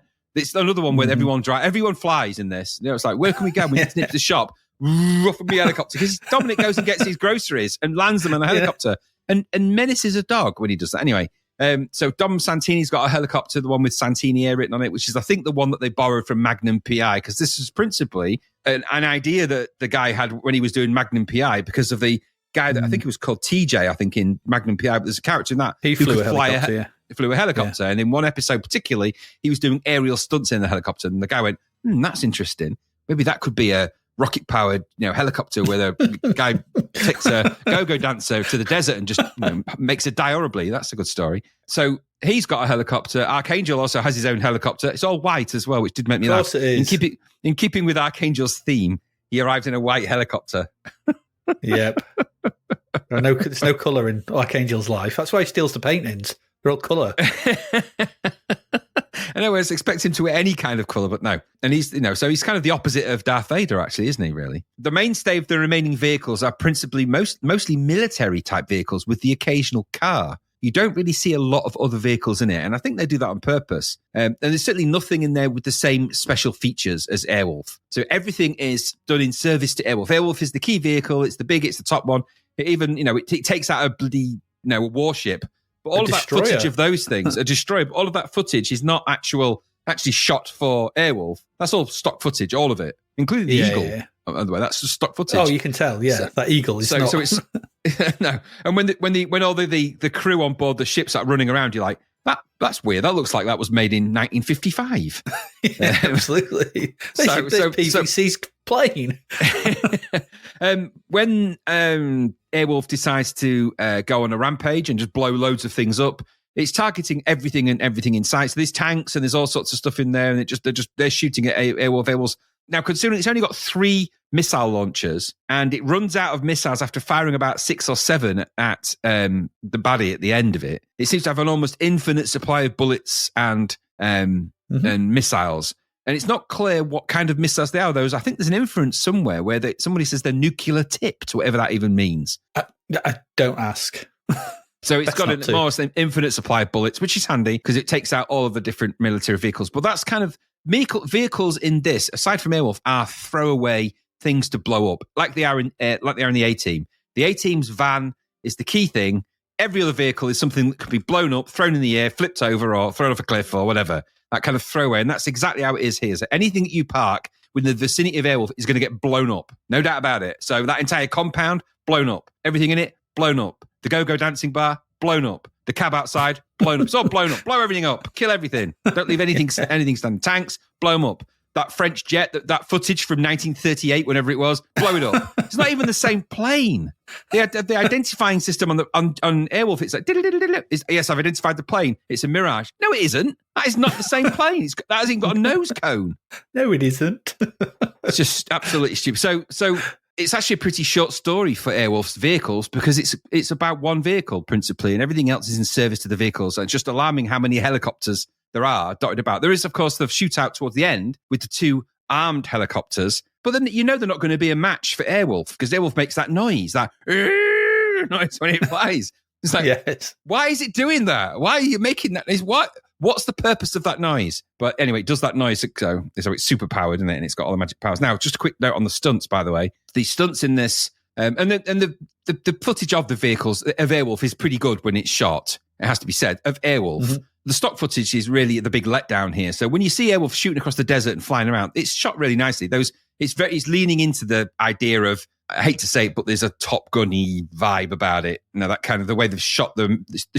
The shooting of military vehicles in this is very of the 80s. So lots of sunset-driven filters, helicopters gliding across, desert landscapes, that kind of thing. It's what it is. And so you get a lot of that. Now, just a note on the stunts for this, since it's a vehicle and stunts thing. Obviously, the stunts in this were all coordinated by a guy called Ron Stein. And he did all 53 episodes, or at least 53 episodes of the main series. Now, he's done loads and loads and loads and loads of stunt work over the years, including films like True Lies, Last Action Hero, Roadhouse, which would be laugh, Action Jackson, Scarface. There's over 90 credits for him as a working stuntman. So the guy has a pedigree in setting up the stunts, and it kind of shows a little bit here. The ground-based stunts are obviously mostly people being blown up. So that's explosion, people getting launched, stuntman style off those kind of air cannon things and firing them onto boxes or to the side or whatever. So there's a lot of stuntmen being blown up, and then and pyrotechnics.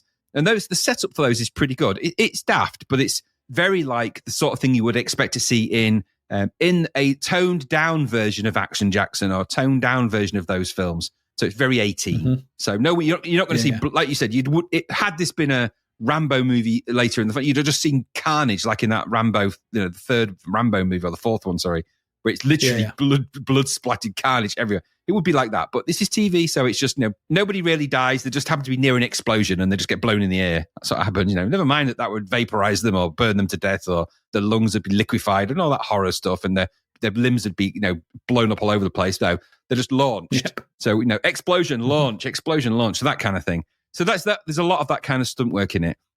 Main actors don't really do many stunts. Obviously, there's a bit where there's some aerial stunt coordination when they're shooting a bit in a film fairly early on with Don Santini, but none of them are. That's a stunt helicopter pilot, and there's no real stunts as in physical stunts. There's just people, he sort of waves the helicopter around and scares the guy in it. Okay. The aerial stunts for the photography of Airwolf and everything else, those are pretty good. I mean, they've obviously got some really keen pilots. I couldn't find anything about them. So I'm guessing that they're military pilots. And it surprised me how maneuverable that Airwolf version of Airwolf, the Bell helicopter, actually must have been. Because it does come over it well, albeit that they obviously shoot these things and edit it so that it sort of skips, and they frame skip, don't they, so that it looks like it's moving a bit quicker and stuff like that. So there's a lot of good aerial work and aerial stunts. The physical stunts are generally people being launched from launcher things and whatever explosion when Airwolf is busy blowing things up. And then there's that horrible grainy stock footage all the way. So mostly mini explosions and people jumping, all very TV series type stuff. That's actually the biggest letdown of it. I think their attempts to try and make more of Airwolf have just resulted in them only being able to do what TV can do. And the limitations are very clear at that point. And so, they've obviously not tried to explore the in-depth characterization that was probably required to make it more compelling that way, because they've got Stringfellow Hawk, talking about a woman and eating a fish. So let's not go down that road. The scriptwriters aren't that talented. So, they were relying on the stunts and the vehicles to try and pull this off. And to be fair, it's even though the vehicle in Airwolf is very good, because it does look cool, and it was a very popular looking helicopter, and you can't deny that. It's a very iconic helicopter and the design of it and everything. Other than that, there's not a great deal to add with Airwolf, I'm afraid. So Airwolf helicopter, very cool. I give it a 7 because the helicopter is extremely cool. Everything else, it's not Airwolf. That's the easy way to look at it. Is it Airwolf? That's amazing. Is it not Airwolf? Nah, rubbish. Yeah. What about you? Pretty much exactly the same. My first sentence, Airwolf is a cool looking, it's slightly bubbly helicopter. It always reminds me of like the Playbus like helicopters you'd kind of get. It's got a bit of bubbliness to it. It's like soft contoured. I know it's an Airbus and whatever, but that's what it is. I like the paint job and colours. They're cool. I think it looks good. I think the silhouette cast looks good. That opening sequence where it sort of rises up out the desert, them opening shots, it looks nice. And when it sort of, that lizard drops off the bottom of it weirdly, but when it's sort of facing into the camera, it's like, that's a cool looking vehicle. It's a cool looking vehicle. Look smart. Yeah. It's more rounded than Blue Thunder, but that makes it, it's a friendlier looking vehicle though. Like like a dolphin, so like a sky dolphin. Yeah, but so I get the kind of wolf in sheep's clothing thing, because it's like, it does look all right until its missiles blow you up, but I think it's okay. I think though we'll come to this in a bit. I think the music does a lot of the heavy lifting to make it look cool. Yeah, that's why I said it's the look, but it's something else. Yeah, we'll come to that in a bit when it finally gets a workout in the last 10 minutes or so of the show. It's that music that makes it cool, but it's flying around a bit and it's all right. And that's also like once it takes off and they nick it, it's where most of the stunts happen as well. And like you said, they're okay for TV shows. There's people jumping around. There's not much to say, is there? There's nothing that made me want to watch this again. I gave it a 6 because I thought the stunts, because there's not enough of them. I wanted more. But the vehicles is primarily Airwolf. I didn't really give a crap about anything else in grounds. But so I gave it a 6 because Airwolf is cool. And if just Airwolf, and there's loads more Airwolf, it probably got an 8, but there's not. So I gave it a 6. Yeah. Okay, I think that's a good score, though. It is what it is. Yeah. Because it is a one vehicle show, isn't it? It is. Very, very much so. Very much so. Unlike Blue Thunder, which I guess we'll come to next. Yes, yeah. Let's go Blue Thunder. Blue Thunder itself. So I'm just going to quote. I found an article on Ars Technica by Peter Opaska, and they did link to this, but I couldn't find the original. It's no longer there, I don't think. But he cited an interview from 1983 with this is from the film Blue Thunder cinematographer John A. Alonzo in American Cinematographer. And I'm guessing the helicopter they used was pretty much the same helicopter. I'm guessing, and it looks the same. So this is from that quote. This is from the interview with John A. Alonso, who was the cinematographer for the film. So the helicopter eventually cast in the role after extensive research was a 1973 French 5-seat executive helicopter called the Aerospatiale Gazelle. You can actually buy one of these. I found there's 3 of them. I found 3 of them to buy. It has a 592 horsepower engine, which can run up to 43,500 revs per minute. And it can fly at speeds of up to 200 miles per hour. Among the distinctive features which helped it win the part is its turbine-style tail rotor with a shark-like fin. It was felt that the tail configuration helped make the helicopter look both exotic and menacing. The cockpit, however, was completely redesigned to have flat windows, and the simulated surveillance gear, weapons, and armor plating were added to the exterior. The net result was that the craft was a bit nose heavy and could only fly about 100 miles per hour, but the ship still flew well enough to be perfectly convincing in its role. The gun on the front of the helicopter, which is supposed to be a 20mm cannon capable of firing 4,000 rounds per minute, was simply a set. So that's for the film, remember, they upped it to 6,000 in the TV show. So it was simply a set of wooden dowels on the real version of the helicopter. That's all it was. Even though this particular mock-up of the gun was not capable of firing, it was capable of turning and was hydraulically controlled. The gun seen firing in the film is another mock-up which was not mounted on the helicopter, which consisted of metal tubing with spark plugs to ignite acetylene as it was blown through the barrels. There you go. Clever. So there's a lot. I mean, the thing is with Blue Thunder, does it look cool? I think it does. I think it's another cool helicopter. It's all and I think there's a nice differential here between Airwolf and Blue Thunder, because Blue Thunder is all angles. It's all angles and guns. It so is. whereas Airwolf is all curves and cuddliness, this is all angles and shark. It's that shark fin at the back. It's got this kind of shark. It's got to bite you. This is a predator. And it would do as it was designed for film, and it do as it was designed it would do as it was designed for a film and not for a cheap TV show. Yes. If this had been designed for this TV show, it would have looked like something from Fireman Sam, I think. Yeah. But because they managed to, and that's I think what's led to this. It obviously led to this entire thing being made. It's like, we've got this bloody cool helicopter. Let's do something with it. And then they came up with this crap. It doesn't negate the fact though that the helicopter in this show is cool. Blue Thunder is a cool, ace-looking helicopter, befitting the idea of a dark vehicle. And this is the difference. It's a dark vehicle. It's all black. Unlike it's all dark vehicle. It's all tinted windows, is whisper mode and all that kind of stuff. This is a vehicle of surveillance and urban control. Yes. Which is of course something the show completely elides. It's not there. Yep. But it's still there in the design. So you can't take away those factors from the design of that helicopter. It just looks ace. And I think, I mean, I don't want to, because that's it really. There's other helicopters, police helicopters. There's what's-his-face's plane, which is stupid. And there's Rolling Thunder, which is also stupid. So in the context of the show, the Blue Thunder thing, which is the good thing from the film, looks ace. Everything in the TV show is garbage. Yeah. Which is a shame. And as for the stunts, well, the stunts were coordinated by Bob Harris. Bob Harris, well, he's like the guy who said for Airwolf, been working in the industry for ages. He goes back to things like the Alamo, like in the 60s. He's been working since 1960. He goes back to, he's got credits on Dirty Harry, Magnum Force, Sugarland Express. Wow. Makes sense. Stunt coordinator, his first one was Night Terror, then it's Return from Witch Mountain, Cat from Outer Space, The Deer Hunter, China Syndrome. Okay. He was responsible for the stunts in Falcon Crest. I don't know what they were. The Love Bug, and also Sword and the Sorcerer. Yeah, that makes sense. Also Blue Thunder, Goonies, Commando, Short Circuit. Yeah, he's been around, and so he'd been around. He was a stunt coordinator. Not that it shows. No, not that it shows in this. There. I don't think there's lots of helicopter and plane flying action. I'm not sure if that really comes out of stunt work though. Nothing really. I can't remember any stunts. There's maybe people jumping around at the funeral bit. Yeah, there's not many. There's really not many in it. Because all the action in this takes place in the air. In the cockpit and in the air, yeah. Yeah. So whether there's something for the plane, whether he was sort of responsible for the flying of the helicopter or something, I don't know. I reckon that would be someone else. But there's nothing really here for stunt-wise. I was watching it going, maybe. I mean, he's stunt coordinator for all 11 episodes, so there may be more to do later on. Who knows? There's a reason the show only lasted 11 episodes. Yeah, there is, yeah. Because once you get past the cool helicopters, there's naff all else here for 80s action fans. I did actually, but because it's vehicles and because it's Blue Thunder, I did give this another 6. Okay. Because I think Blue Thunder is a cool helicopter. So in response, it's got nothing in the way of stunts, but the coolness of the helicopter, I think they're both as cool as each other. So that's why I gave them both a 6. What about you? Okay.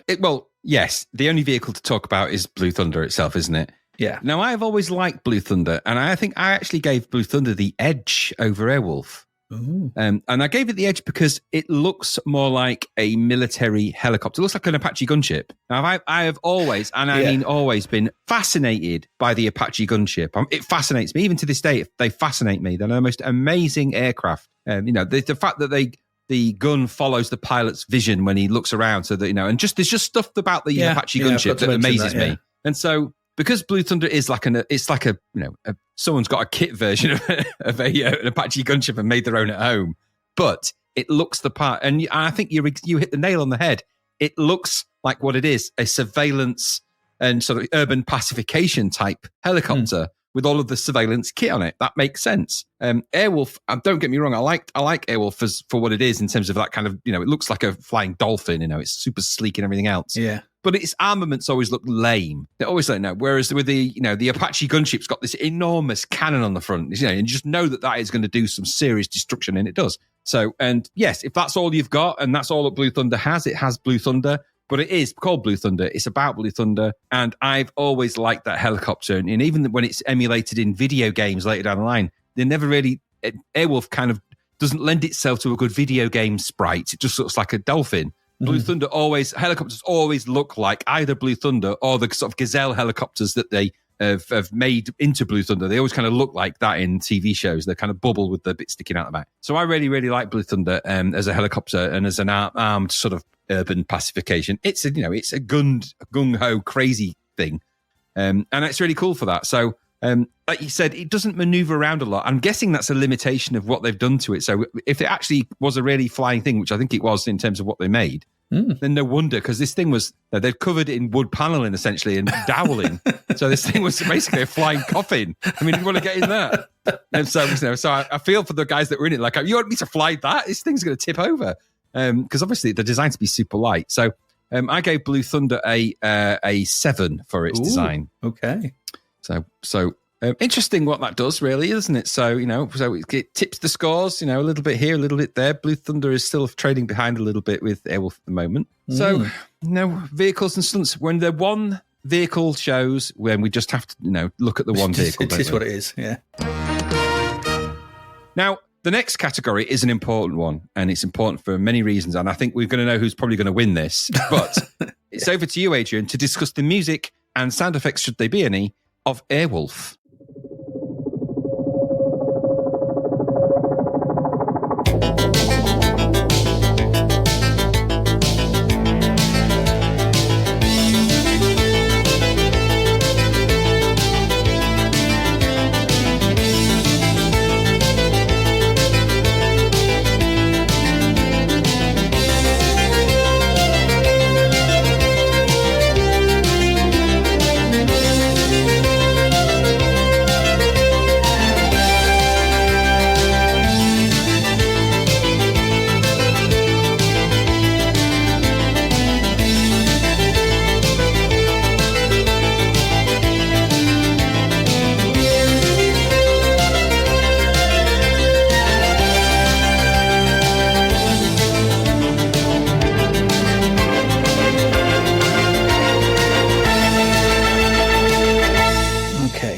I think you'll probably be able to give me. I looked around for stuff on the technical makings of this, and I couldn't find much. But so I'm just going to talk generally about the music for it. So if we talk Airwolf, let's just talk about the main theme, shall we? Because it's the main theme. Yeah. It's what it is. It's music. It is. This was composed by former Yugoslavian but now Serbian-born Sylvester Levay. He worked in Hollywood. Now, Sylvester Levay is quite interesting. He worked in Hollywood from 1980 to 2000, composing music for films and TV, and some of those included arranging the Scarface original soundtrack. He collaborated with Giorgio Moroder on Flashdance. He did the music for Cobra, Mannequin, Howard the Duck. He composed additional music for 3 O'Clock High, Hot Shots. He did loads of others. He's worked loads. He's one of those Hollywood sort of composers that sort of jobbed around, and you'd recognise his themes if you probably heard them. But I think whenever I think when I looked through those scores and I was like, oh, okay, I can kind of remember them. But I think it's the theme to Airwolf that is probably the most memorable thing he ever did. Probably because of we've heard it a lot, maybe, but if you hear something a lot, it's generally because it's pretty good. And I think this is up there with the great 80s themes of Knight Rider, A-Team, Heart to Heart, and so on. And I consider Heart to Heart one of the great 80s themes. I don't know what you say, but I do. Yeah. It's a great 80s theme. And this is up there for different reasons, but it's up there. This is one of those that sticks. I tried to find some information or interview on the creation of it. I just came up blank. I couldn't find anything. There's a lot out there though on because it was in the 90s, there was a release of the Airwolf themes by Mark Kearns. in collaboration with LeVay. They kind of like collated all the music and made this sort of multi-CD thing of all the themes throughout it. And I tried to find something on that. So, but talking about how it's introduced in the film, in the program, the main theme, it's introduced oddly into the pilot because the way the show starts is really quite quiet. It starts really quietly with just some sort of sound effects and like synths, just sort of in the background. We're in the desert. There's these shots of the desert and there's a lizard. And you get these sort of sound weird, sort of just sort of these deep synths, and there's not much. It's not weird. It's almost goth-like in its sort of soundscape. It's kind of a bit weird. And then we start to get these shots of close-ups of elements of Airwolf. So we get the air intakes, the rotor blades, the cannons, the guns, the missile. We get all these kind of shots, and all bits and bobs. And this music starts to sort of build and this sort of thing, and then that bass line comes in, and you're like, oh, this is good. And then it sort of starts faintly, and then it just sort of builds and builds before building. And then the theme kicks in. No. And everyone, and you're just like, oh, we're off. There we go. This is cool. Yeah. And there's a lizard climbing on the winded wheel that falls to the floor. And then Airwolf just, as this music sort of builds, the Airwolf rises into the air, like I said, looking straight at the camera. It's brilliantly done. It's brilliant. It's really well done. And it's like, oh, this sets a tone and theme and sense of like, this is you've got this cool synth sounding, like we said about Knight Rider, which is a bit dark. It's darker than this, but it gives it this kind of cool sort of futuristic feel. We're looking at this kind of, really smooth, sleek, like you said, dolphin-esque futuristic helicopter with this kind of, this is 1984, 1983, was it 1984? So this sort of sleek, this synth music. It's all very modern and very futuristic. It's all very, this isn't really cool. And I think that's very encapsulated the vehicle in that show with those futuristic synths. It kind of gave it it gave the vehicle a soundtrack. It gave it a noise. So you didn't need to hear all the noise of it flying. All you needed was that music to kick in. And the rest of the pilot for music and the sound effects are just sound effects. It's very diegetic. The rest of the pilot is really quite oddly minimalistic for music, and it's really quiet. All those scenes in the cabin and stuff, just dead quiet. It's just dialogue. So aside from Hawk's cello, which he's playing, we hear that. There's a bit of quiet, sort of tense music when in Libya every now and again, when they're creeping around. There's some comedy music at the Hollywood part when they're flying the helicopter. There's the disco music for the club. It's all very much of its time and of its scene. It's very much totally. Like, but the Hollywood part is played for laughs, and stuff like the disco music is because they need some disco music from dancing. There's really very little in the way of incidental music in this. So the horrible scene towards the end when she's dying, it's just very quiet. It's just very matter of fact. I find it quite weird.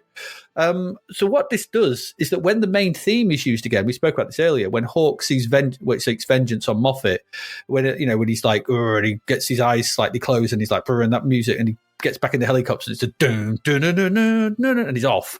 It's like, this lends the added weight and importance, and it's probably the best bit in the whole 90 minutes of this. That's that bit. When he gets into the helicopter and takes off and the music kicks in, I was like, finally. And it's that music. The music in this carries so much. And it gives this sort of TV show its identity, and is one of the reasons, if not the reason, that this program is remembered so fondly. I don't think it's because of the plots. I don't think it may be because people like the actors, but it's that theme tune. The theme is the star here. Like we said about others, Battlestar Galactica, we said about Knight Rider. We say about these, when they have this great theme tune, it's like, boom, you're instantly there and it works. Like a lot of TV shows at the time, it's stuck in your head. Many people, far more of the contents of the episodes ever did. As for sound effects, there's that weird screaming Ewok sound. I don't know what it is. It's like, what is that? For Airwolf as it flies. But there's, aside from that, typical Foley sounds of the 80s, gunshots and stuff. There's nothing sound-wise, like really sort of muffled airplane, explosion sounds and stuff, and sort of gun sounds. Nothing stuck out for me. But for the theme alone and the way it's used, it's only used twice in the show. Yeah. It's right at the beginning and right at the end. But it's not used over the end. I'm not sure if it's used over the end credits, but it's used when it's used perfectly, both the opening sequence and the end sequence. I gave this a 9 because that theme tune is just so good. So, I don't know. The technical side of things, I went hunting. I just couldn't, we found stuff about other things. So I don't know what it was made on. You might know, but that's my stuff on the music sound effects. What about you? I mean, you probably might have more to say. Well, I mean, it is the star of this, isn't it? I mean, it wasn't going to be Jan Michael Vincent, was it? No. As soon as that, I mean, I remember when I first heard it as well, because it was completely different to a lot of other themes around at that time, Airwolf. And Blue Thunder theme, in comparison, is a good example of almost why it sticks out like it does. So the Airwolf music, so from a technical point of view, it's partly composed. The drums are a Lindrum, of course, the drum machine of the 80s, so it's all on a Lindrum. Its main bass and ostinato is from a Roland MSQ 700 sequencer, and that's basically fed through an OB8, an Oberheim OB8. So and there's another similar, apparently a French horn emulator or something. They are the synths of the 80s of that time. Mm-hmm. So that also sort of explains why it's very popular, because it's using, at that time, we're talking early 80s, synthesizers were quite new. If you think of the TV themes of things like Cagney and Lacey, or any of those TV shows, they're very much orchestrated. It's not trumpets in TV themes from the US. Loads of trumpet sounds. So, when you get this one, like with Knight Rider, which comes a little bit later, obviously, but with these, they stick out like a sore thumb because they're just synth. And everyone was quite fascinated by synthesizers back in the early 80s. This isn't that long after Kraftwerk's revelations with things like the Man Machine and early Kraftwerk stuff. And let's remember that the model was number 1 in the UK in the charts way back in 1980, whatever it was. So the Airwolf theme comes along, and you've got all these fantastic layered synthesized sounds. It sounds like nothing else. And it sets the tone for the future-based thematic of the show. It makes it feel more futuristic. It makes Airwolf seem more futuristic. It feels like it's less about a helicopter doing helicoptery stuff, and there's something futuristic and dangerous. And and when you see Dominic Santini, and he sits in the sort of I guess you call it the back office of the helicopter. I don't even know what you call it, but the control center, if you like, with all those lights and switches. It's techno. It's that dark techno-y vibe. It's going into science fiction almost, yeah. Well, it is. And so the music suits that kind of sci-fi tone. So, you've got a technical thing with technical, digital music. Well, it plays into it perfectly, doesn't it? And the theme's got that really nice catch. It's got a really good hook. Mm-hmm. So, it's not, it isn't going, Airwolf, dun, dun, dun, dun, dun, dun, dun, dun, Airwolf, dun, dun, is there anything like that?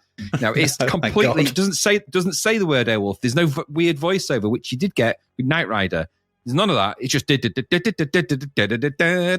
Airwolf logo comes in. You're like, this is something else. It's very, very cool. Really good opening sequence as well to that music. Really good track sequence. Even though it does always show the same footage of Dominic Santini running with a watering can and Jan Michael Vincent looking forlorn with his cello, but at the same time, it still kind of works in the sense of it. So the music is astonishing. Now, just as a little note as an aside, so I gave it a 9 as well. Because I think the Airwolf theme, you can't argue with it. It's an amazing, amazing theme. It has also been created multiple times on the Commodore 64 in tying into our sister podcast. So there's loads of versions of these games of Airwolf. There's loads of versions of the Airwolf theme. In fact, there was a demo competition where they put a competition out to make the Airwolf theme on the C64. Loads of entries for that. There's also a famous early demo that was on the CompuNet, which was of the Airwolf helicopter, and then there was like an image. I think it might have been by Dirty Den of the EastEnders. I think EastEnders Cracking Crew back then. Anyway, so it captured something, a bit like the Equalizer did in that weird way. We'll maybe look at that one day, but captured something. So music's fascinating. Final piece there, I give it a 9.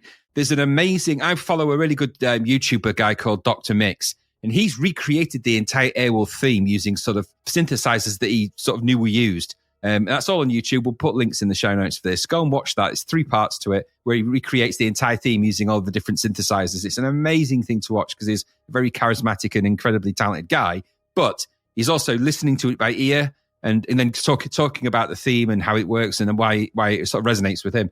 Definitely up there with the top themes of the 80s, isn't it? If you had to pick a top 10, Airwolf would be in it, wouldn't it? So it's amazing. 9, definitely. 9 all the way. 9. Good stuff. Aye, top scores. Wow, that's nearly a 10. I mean, that's not far off, but it can never be a 10, really. I don't think it's perfect. No.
So that leads me to talk about Blue Thunder then. Well, the somewhat underwhelming music for Blue Thunder is created by a guy called Frank Denson, who's more notably notable for creating the music for the TV shows T.J. Hooker, Blossom, if you remember Blossom. Oh God, yeah. And he did one single episode of Magnum P.I. called The Curse of the King Kamehameha Club. One episode.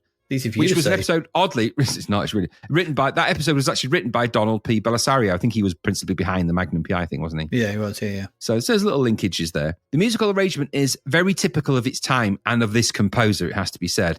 Mm-hmm. An electric lead guitar leads the charge on the score with a repeated phrase. There's a nice kind of drum, bass, rolling low sound in the background that gives a kind of a helicopter engine kind of dubba type effect that just sort of sits in the mid to low range of the mix.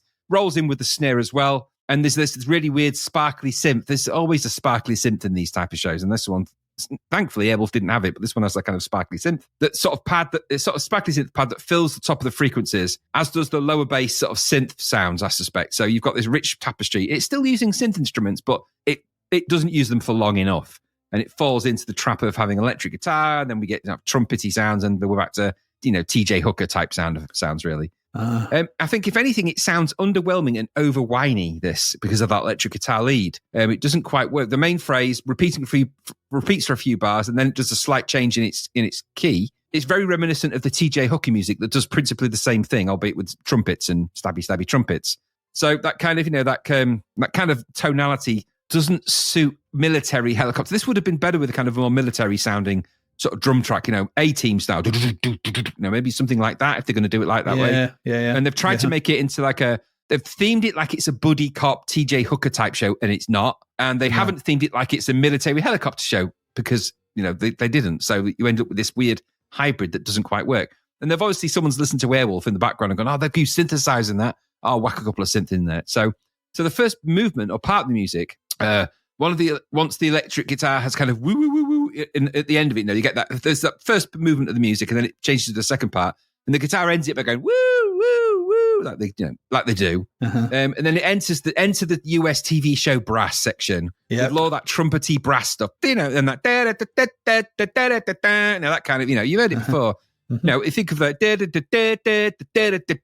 all of that kind of stuff. So it sort of crass brass version of that main phrasing, it sort of brings it to a loud crescendo ending, like all TV shows of that time have. The big brass crescendo ending. That kind of thing. In the background, it's kind of there's a roving weird analog synth, which sounds a bit like a theremin at that point as well. Sort of woo in the background as well. It's weird. Yeah. It's short, mercifully. It's not like the Airwolf theme, is it? It's kind of short. Punchy, very of its time and of its type. And like the TV show, it doesn't have a proper hook or a catch. And it's an attempt at something, maybe trying to capture sort of a daring, bold notion by the kind of the tonality and the sort of the key that it's in. But it fails to ignite anything, doesn't it? It just doesn't capture you. It doesn't capture you in the same way the Airwolf one does. The music in the show itself follows a very standard US TV show template palette. Opening and closing of acts generally have an intro and outro, dun, dun, dun, dun, that kind of thing. Yeah. Or like a brass crescendo, or as a comedy banter, that kind of thing. It always has that, and someone will spill the coffee and go, next scene, and scene, that kind of thing. So it's very odd descriptions for me. I don't normally do that, but I'm just sort of emitting weird sounds. So they have that kind of odd soundscape when they need it. The sinister conversations always have a brooding low synth. What do you mean? Like that. Always like that. So, it's kind of cliched TV stuff. They're not challenging anybody with this, are they? They're not pushing the boat out. They're not doing lots of synthesized Airwolf type stuff. It's very by the book, very safe, not very interesting. I couldn't find out much about Frank Denson at all. Seems like he worked a lot with Mike Post, which kind of shows when you think about the way, because clearly Mike Post steps in at one point when you need more trumpets at the end of that. It's the end of something. It needs to go up and have a blast.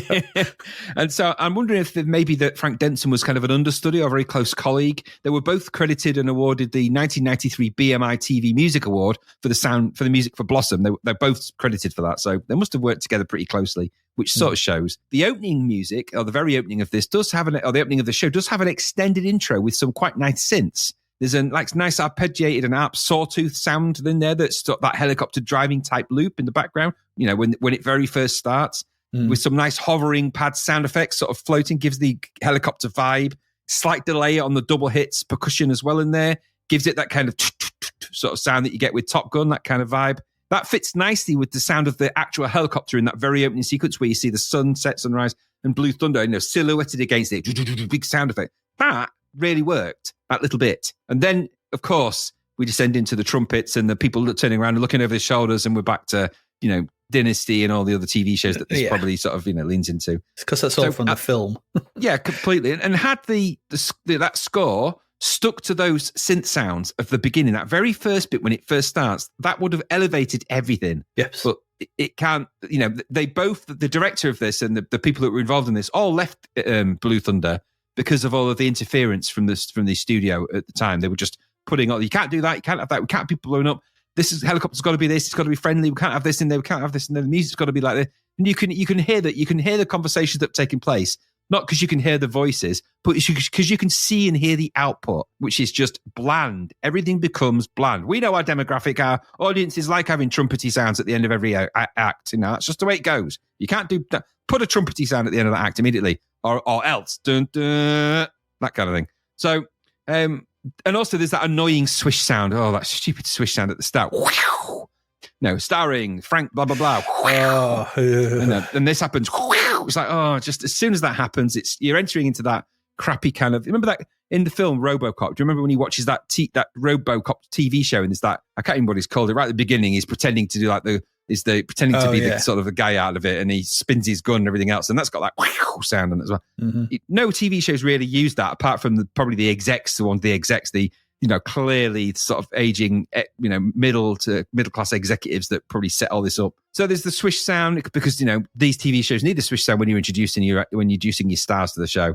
What do you mean you haven't got a swish sound? And so because of that, the theme and everything else, it's just mediocre at best, if not less than that. And of course, sound effects in it, well, machine gun sounds, explosions, but TV machine gun, muffled. TV explosion, muffled, and the same ones you've heard in every TV show up to this point. Yeah. So if there's guns going off, you'll have heard it in the A-Team. If explosions, you'll have heard it in all the others as well. Yeah, standard TV Foley, isn't it? Yeah. Yeah, exactly that. So they're not challenging anything. There's no pushing the boat out. There's nothing exciting. I think it's very slight hints of something. And like you say, probably because it lent into the movie a bit, and the movie has more gravitas. But all of that has been brought to heel by the TV executives with their expectations around demographics for the time slot, because they know that at the end of every act, you need to have a good trumpet, they know that. So I actually gave this a 4 because I didn't think it was really up to standard. It's in fact, I could have argued for less. That's me being a bit kind, really, but I felt kind of bad because Airwolf was so good. I thought, well, it does have that intro, so I'll give it a 4. But what about you? Yeah. It starts off going for that similar synthy vibe, but then loses it with that rubbish guitar-led main tune. I thought it was rubbish. And then it after the guitars, the trumpet. It's like you said, the stabby. It's just what are they doing? They've just gone into Cagney and Lacey, Quantum Leap, all those kind of tunes. Yep. And it just doesn't work for this. It's immediately forgettable. No. Immediately, I couldn't remember if you said, "Can you hum the?" I've watched it twice. What today?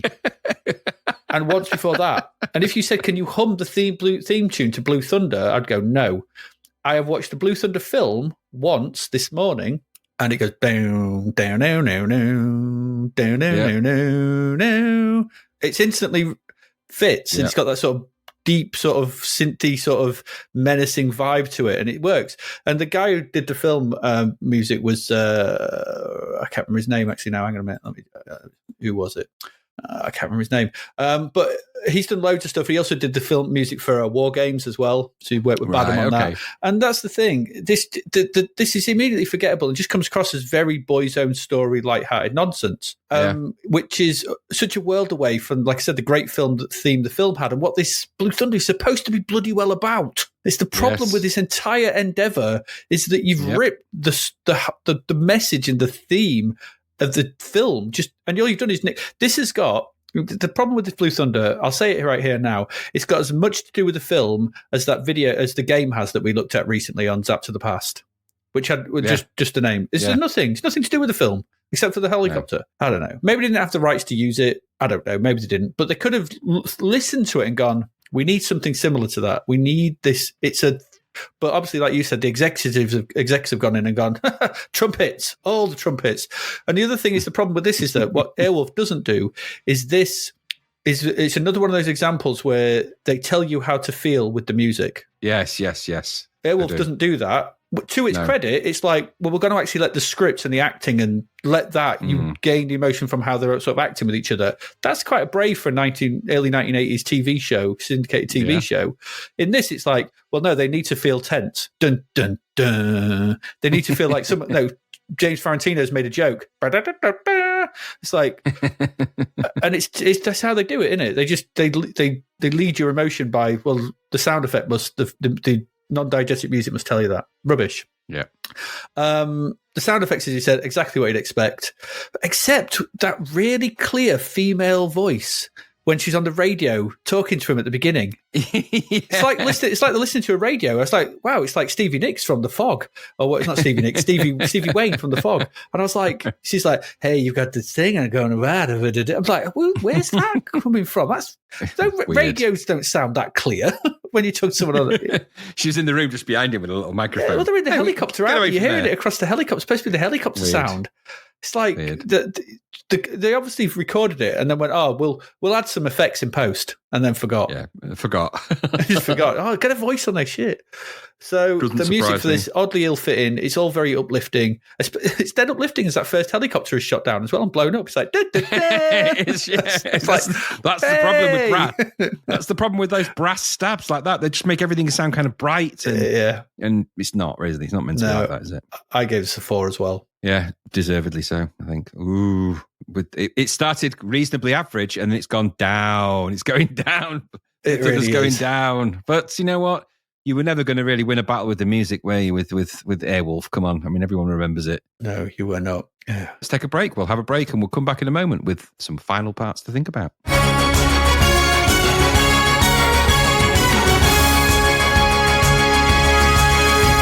Okay, then. Well, we've looked at the sound. Or looked at the sound. What am I saying? We listened to the sound, didn't we? We looked at the sound and we thought, why aren't we listening to that? I don't know. Would have way better if we'd have listened instead of looked at that. So we've heard the sound. Airwolf kind of won the route. But what about how it looks? What about its cinematography? Well, I'll tell you a little bit about Airwolf's cinematography, shall I? Do it. The main guy behind the TV show was a guy called Howard Schwartz. Now he's a veteran TV show cinematographer with well over 96 credits to his name, dating back to influential US shows like Have Gun Will Travel in 1959, Rawhide, 1965, Batman, the 60s TV series, and the movie, the 60s one, Land of the Giants in 1968, and even an episode of The Incredible Hulk TV series. So this guy's lit a lot of people and illuminated them and photographed a lot of different scenarios, from a giant green man all the way through to a Batman. Now he's covered everything from chimpanzee to chimpanzee. He's done it all. So the cinematography for this. Let's start with the emphasis of Stringfellow Hawk in this show. He's seemingly shown as the tortured soul here. So oftentimes depicted with dark clouds, a dark home, lots of dark wood paneling, and an odd art collection in a dark place. So that's kind of and he's lit that way. The illumination in the first part of this is very dark, generally darkened scenes actually with Stringfellow Hawk. So he's clearly a character with chasing demons, and he's got some demons in his life, and those are exemplified. Now, normally I would say that this is probably, it hasn't been lit that way, but because of the veteran nature of the guy that did this, and knowing that things like Land of the Giants are super technicolor and super bright, and Batman, for example, you know that if he's making choices for something to be quite dark in this general cinematography of the episode, then it's there for a reason. It is done for those cinematography, cinematic reasons as much as you can. So the initial parts there, yes, he's sat on a cloudy fishing peg, essentially playing songs to a bird. To summarize it in a kind of a more northern way. We've all been there. We've all done it. We've all done it. Oh, I forgot my fishing rod. Oh, well, I'll just play me cello then.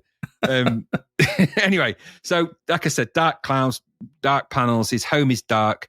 Stringfellow is in the dark about everything. He doesn't know where his brother is. He doesn't know what's happening. He doesn't know he's not bothered about anything either, though. Don't know what day it is, where his paintings are gone. and even inside Airwolf, it's even when they're inside Airwolf itself, it's still dark in there. He is even. I know it's difficult to see because he's inside a helicopter, but there isn't a lot of illumination on him in the helicopter other than the window that he's in front of. He has a helmet down. The helmet is dark. There's a little tiny light on it. You don't see a lot of him. He even has sunglasses and a hat on all the time. He's always in the shade, is what I'm saying. He's a shady character, I want a better description. And he's tonally, there's no contrast of him. So by contrast, Dominic Santini is lit all the time really brightly. He's always bright. His personality is bright. He's illuminated. He's in a bright helicopter. He lands in a bright way in the bright sky, brings burgers and meat to Stringfellow's house, so that he doesn't eat meat. He only eats fish. It's kind of a weird thing. And is seemingly shocked that the woman's just living on vegetables and that she's there. Yeah.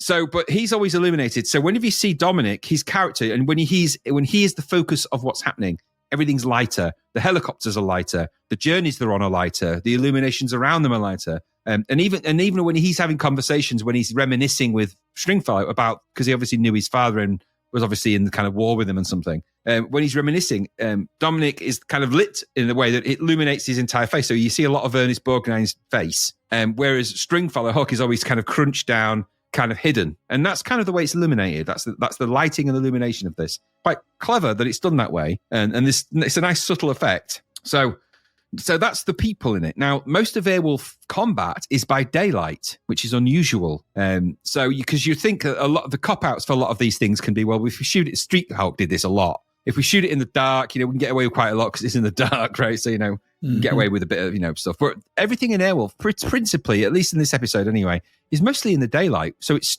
showing off everything. I mean, it's stolen in broad daylight, and then it's restolen in broad daylight. Everything happens in the daylight. No one's hiding around, are they? The entire attack on the Libyan army is in broad daylight. Gabrielle is murdered in broad daylight in the desert in the brightest of lights, so super bright.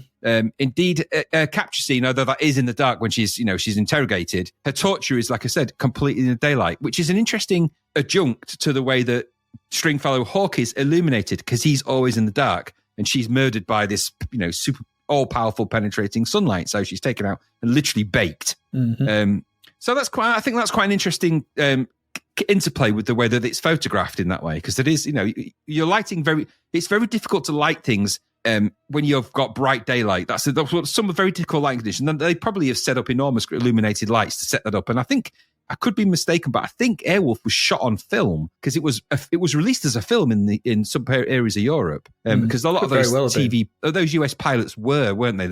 Over here, this one didn't, but there's other instances where they've been released as mini movies as such. So I suspect this was probably released in Germany as a movie or something like that. So if it was shot on film, that makes sense why the grainy footage of all the stock footage would look as grainy as it is, because that's probably from some ancient film that they've hijacked in or Charlie scene transferred or whatever they've done.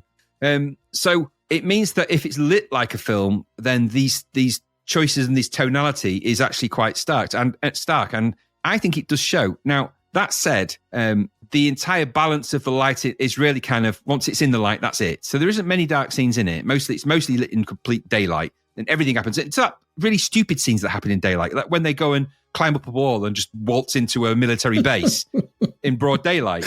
He's even got sunglasses and a hat on. I mean, already, it's really bizarre. So there's over illumination, but that's all to make sure you see as much of the helicopter as possible, because that's always illuminated that way. So let's take a twist from the sort of the way that the lighting's done, because the rest of it is kind of 3-point standard lighting on people's faces, but the camera work is often very TV of the 80s here. So as much as the cinematography is taking chances, the camera work is not. Generally, there's a lot of close-ups and zooms to reaction in this. Or in the case of Jean-Michael Vincent, no reaction whatsoever. So he's the man who reacts to nothing, which is odd. Yes. So I imagine every time they zoomed into his face, it was disappointing, because they're like, here we go. His girlfriend's died. Dun, dun, dun. He's like, no reaction. One single tear. He's a single tear guy. Oh, Christ. Come on, Jan. Then apparently he slowly works his way into alcoholism through the entire series of Airwolf. He does, I read that. Yeah, he gets red. So by the time he's getting, so you're actually watching somebody develop alcoholism during that show, which is interesting. So the interplay between Stringfellow and Gabrielle is strangely lit, I have to say. Their romance, such as it is generally close up, quite claustrophobic, and almost no light. It's lit by candle or firelight, but not in a romantic way, because he's always just rebutting her and turning her away, or talking about fish or something weird. So it's really strange. And only thing I can note is that when their relationship blooms, which is odd when it's a discussion over a fish anyway, it's all well lit. They're outside, they're on a boat, it's all daylight. He's coming out of the light. He's coming out of the dark into the light. And so when he's feeling lighter, and then, of course, as soon as she gets killed in the light, he's back in his little dark hole again, isn't he? Yeah. Because he goes back to his house, his paintings are back, it's all very dark again. So, and even when String is playing the sort of cello to the eagle, it's kind of in that respect as well. So, it doesn't feel like he's illuminated, and the camera work is kind of very close. It's odd as well, the way it's filmed for him playing the cello. It's clear that he's not really playing what his notes are being hit. So it's just him making cello positions, which is weird. And but he doesn't look like he's enjoying it, because he looks like he enjoys anything. No. So anyway, so the daylight attacks of Airwolf, the French fighter jet, the new US naval warship and all of that, they're on the daytime, but there is a dark techno interior of Airwolf that gives it that kind of 80s mystery. You get the sound effect, that kind of weird sound effects and all of that. But it does have it's the same as the interior of Knight Rider. It's just kind of over dark, but so you're illuminated by the technology, by the buttons and the lights of the tech. It's not, and I noticed, by the way, which is the stupidest control system of all time, that the on switch for the lights is in the bottom of Dominic's chair. So when he sits down on the chair in Airwolf, the lights come on. I imagine if he stands up to go for, just to stretch his legs, or just so that all the lights go off and the helicopter plummets towards the ground. He's like, oh crap! For God's sake, Dom, don't stand up in there. That's the bloody on switch and the off switch for everything. So there's a nice scene in there where Dominic, after they've both kind of casually walk into the base to steal Airwolf, there is a nice scene where he enters Airwolf and he sort of sits in the controls for the first time. And I know it's daft where he goes, where's the on switch? Oh, there it is. But there is a nice sequence there when it's the mystery of it all, and the lighting, and there's the way the helmets have got that kind of little square target square on. There's a little bit of tech mystery about that. Tech noir. 80s tech noir I quite like about things like that. I like Terminator film for the same reason. Just I like, mysterious views of technology that don't make sense in that context, because I didn't know what it looked like to be a helicopter pilot. So, I imagine it's pretty techie. So as we find often with these shows, the lighting and the camera equipment dictate the exact look. Outside of the crappy, grainy stock footage, there's some nice touches in there, some nice hints. There is a definite professional cinematographer at hand, and it shows in the way that he's tried to do some proper storytelling with the photography. But you are limited to what you can do with actors like Jan Michael Vincent, who doesn't act very good, or Dominic Santini, they're all, like you said, they're all one-note actors. They all there's no tonality to them. You've got one guy, you've got to illuminate a guy who's in a pure white suit. Well, that limits you to what you can put on him, because you can't put any other light other than bright on him. Otherwise, he turned purple or green or whatever colour you shone on him. So, so that limits what you can do. But there is the tonality and the cinematography is a reflection of the tonality of the characters at the very least. And I think they've tried to capture that. I picked that up from it. I don't know if you did, but I picked that up. And I thought, because of that effort, I gave Airwolf a 7 for that. What about you? Fair enough. Yeah, I mean, I think the opening shots of Airwolf are a nice intro to the show. So from a cinema, I like those sort of, they work well coupled with the music. So there's that nice mystery of, well, what is this? And you've got those sort of close-ups, and it's like, it's almost like, whose house is this? It's almost like through the keyhole or something. What is this? Or from Question of Sport, when they used to film sports people Draws with like in, up their nose and stuff, and like who is this? What is this? It's kind of interesting. But I thought that was good. There's some interesting silhouette work in the nightclub bits, as much as dodgy as they are, sort of thing. When she's dancing against the light. There's like, they're doing that. You don't know you're not supposed to know who it is. You clearly know who it's going to be, but they film it in such a way as to give you that big 80s backlight. And then there's the silhouette of a dancing, which is kind of cool. That's quite nice as well. And there's there's attempts to create mood and atmosphere in Hawk's cabin with the lighting, like what you picked up on. And I think that it's clear they've tried to do some stuff with not just leaving it as blank and stuff. So the desert shots are nice enough, as well as some nice sort of big open desert shots. Quite like them. The helicopter's pretty much always shown well with some interesting angles from time to time. It's a product of its time, with some of the stock footage and things like that. But I gave it a 6. It's not as cheap as Blue Thunder.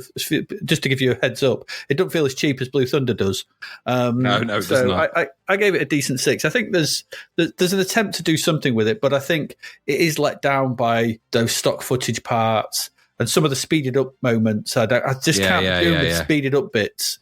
They just make it look cheap and horrible. It's just leave it alone. Just don't do that. So I gave it a 6. I think it looks okay. It's fine for TV. Yeah, of that time, yeah, absolutely. And so to Blue Thunder then. Which is not fine for TV. the best shots here are from the film. I mean, a lot of this is that opening shot of Blue Thunder flying in front of the sun. It's directly out of the film, and it's like it's how Blue Thunder appears in the film because that scene at the bit where it blows up the small town is almost identical to they go to that stand in the middle, but it's Roy Scheider and that lot and Warren Oates, and in this it's Bubba and Ski. It's just stupid. And that long shot of the helicopter, and it's weirdly speeded up, and it's clearly obvious because the army personnel on the ground are like walking like it's ridiculous. It just makes it look stupid and cheap. But once you pass that, I couldn't pick anything. It's clearly basic 80s TV setup, isn't it? I mean, it was directed by Gilbert M. Shilton. He had worked on an episode of Magnum P.I. and 3 episodes of The A-Team. That shows, doesn't it? Yeah. So that was it. So this is it. The cinematographer was Andrew Jackson. Now, Andrew Jackson had worked on quite a lot. He was a stalwart of American TV shows going all the way back to the late 60s. He'd worked on episodes of... But, I mean, I don't know if you know, Dragnet 1967, Streets of San Francisco, MASH, Rockford Files, things like that under his belt. They have a look. They have a look. This, though, maybe not so much. We've got lots of mid-shots and lots of reverse shot conversations going on. Yeah. It's bog standard. Put the camera down, get it filmed. You know, we're not spending a lot of money on this. Jobbing. One take and it's in the can and we're off. Reset. Aside from where, but it does feel the need to cut to Tarantino delivering a snappy rejoinder whenever he does. Whenever he's walking away, it's like a close up and turning. It's almost turning around going, "Hey, only when I don't want to." Or something like whatever he says. Whatever his catchphrase is crap, in it. He goes, we'll see eye to eye, and I'll always do what you tell me to do. Walk away, turn around, except when I don't. Hey, I can't remember what it is. Catchphrase. It's shit. Is it me, or did he remind you of like a crap Lovejoy? I don't know why I just had gave me Lovejoy vibes. I don't know why. No one wants that. It was just rubbish. I mean, Tarantino's quite good in. I always remember him from Dead and Buried. Oh yeah, I've got you in that. Yeah, he's the sheriff, isn't he? He's the sheriff at the centre of Dead and Buried. He's the one trying to figure it all out, and he's actually pretty good in that. And he's an okay leading man. He's all right. He's not 80s B-tier lead man, but this program does him no favors, none. No. I seem to like interior seems to be basic 3-point lighting setups. They're just light it. We're not trying to go for atmosphere, just light it. The cutaways for the interiors of PVC in his plane or the cockpit of Blue Thunder don't convince in any way that they are actually flying anything. They're just there's no attempt to actually make it. That bits of PVC when he's just sat up against the wall. Yeah, with a bad helmet on. Yeah, it's like, what's going on here? Some of the plane shots and the wide-angle plane shots and helicopter shots when they're out in the sort of sticks, they're okay. There's not some bad. There's some okay stuff. So they're sort of the shots of those are all right. I've got a feeling they're just like, just go out with the helicopter and film some planes flying around and just see what we get. Okay, fine. But on the whole, there's not a lot here to get the blood or interest pumping. It's all filmed in bright daylight, again, as you said, for Airwolf. But this actually works against this. This is a helicopter designed for surveillance and subterfuge. I mean, this, with a bit of thought, you'd have got a lot more bang for your buck here if you did this at night. With this one, I can't help but feel. Absolutely. Yeah. Airwolf is like daylight helicopter. This is a nighttime helicopter, and it does a lot. There's a lot. I mean, it's the weaker half of the film because the film at the end is all daylight stuff, and it doesn't work quite as well. But when it's filmed at night and it's around the place and it's like prowling and stuff, and it's like it looks cool. But and I thought if you'd have done that here, like they did with Street Hawk, it would have covered a multitude of sins. And you just filmed them with a bit of light on them within the cockpit. You'd have got away with loads more, and it would have looked a bit cooler. You could have just had the helicopter just lit up slightly, but they didn't do any of that. There's none of that here. For me, I gave it a flat 4. But no, I can see that. I mean, there's nothing exciting. There's nothing exciting about it. Nothing. No, nothing. I mean, and exactly as you say, there's opportunities where you could have illuminated it to your advantage because, you know, right at the beginning, they show that it can look really menacing with the right lighting and the right backdrop. So when it's rising out in front of a sunset and stuff, okay, yes, it's from the movie, but it sets the tone immediately. that silhouette is unusual. Yeah. You know, Airwolf Rising would just look like a helicopter that you might draw as a kid. Yeah. No, it's probably Adrian. But because it's Apache gunship shaped, it looks kind of military. There's bits sticking out and there's weird technologies bolted on. And that's, that's what they look like. And so it's an unusual silhouette. And even now when you look at Apache gunships, if you look at them online and look at a picture, they have a really, they look like a very dangerous thing. You look at it and you think, no, I don't want to mess with that. No, I don't want any of those near me, ever. Mm-hmm. So you can illuminate that. You don't need to try hard to make that look like something that's pretty, something you don't want to mess with. But, putting in situations where that isn't going to be the case, what you end up with is just looking at something, hovering, and you don't really see it that often. So when you do see it moving around, it looks pretty cool, but there's not enough of that to make it interesting enough. So you just end up with them, their view of the cockpit of them inside is really lame. It's clearly not a cockpit of anything. No. And it's not very good. And then the same with, the aeroplane is just ridiculous. So the one thing this is about is the helicopter, okay, and they've not done a great job with that. So then take that away. What are you left with a buddy cop show TV drama, a crap one at that isn't very funny, with two idiots in it, and two American footballers in it. So what do you do with that? Yeah, the only moment of interest was when they're in the underground car park towards the end, and it's lit a bit darker. Yeah. And they're trying to he's doing those things in it to sort of work out some trajectory or something, some stupid computer nonsense. Yeah. But the way that's kind of lit is a little bit different. There's a bit of, it's not 3-point, it's just illuminated from the screen. And there's a bit more, that in and of itself is a more interesting scene. It's gibberish, it's computer gibberish, but it's more interesting to watch because it has a bit of tonality to it and a bit of lighting and a bit of thought. But the rest of it, like that gym sequence is just like, it's ridiculous. And is it me, or are all police departments in the early 80s in the US just beige? There's so much beige. Well, it's like ironically, the most beige department. Ironically, I was just looking. I mean, it's not this, but just as an aside, we were talking about sort of cinematography and sets and all that kind of thing like that. There's a note on IMDb that the computer keyboard used in Archangel's office is a Commodore 8-bit computer of either a VIC-20 or a 64 model, but you can't quite notice the difference.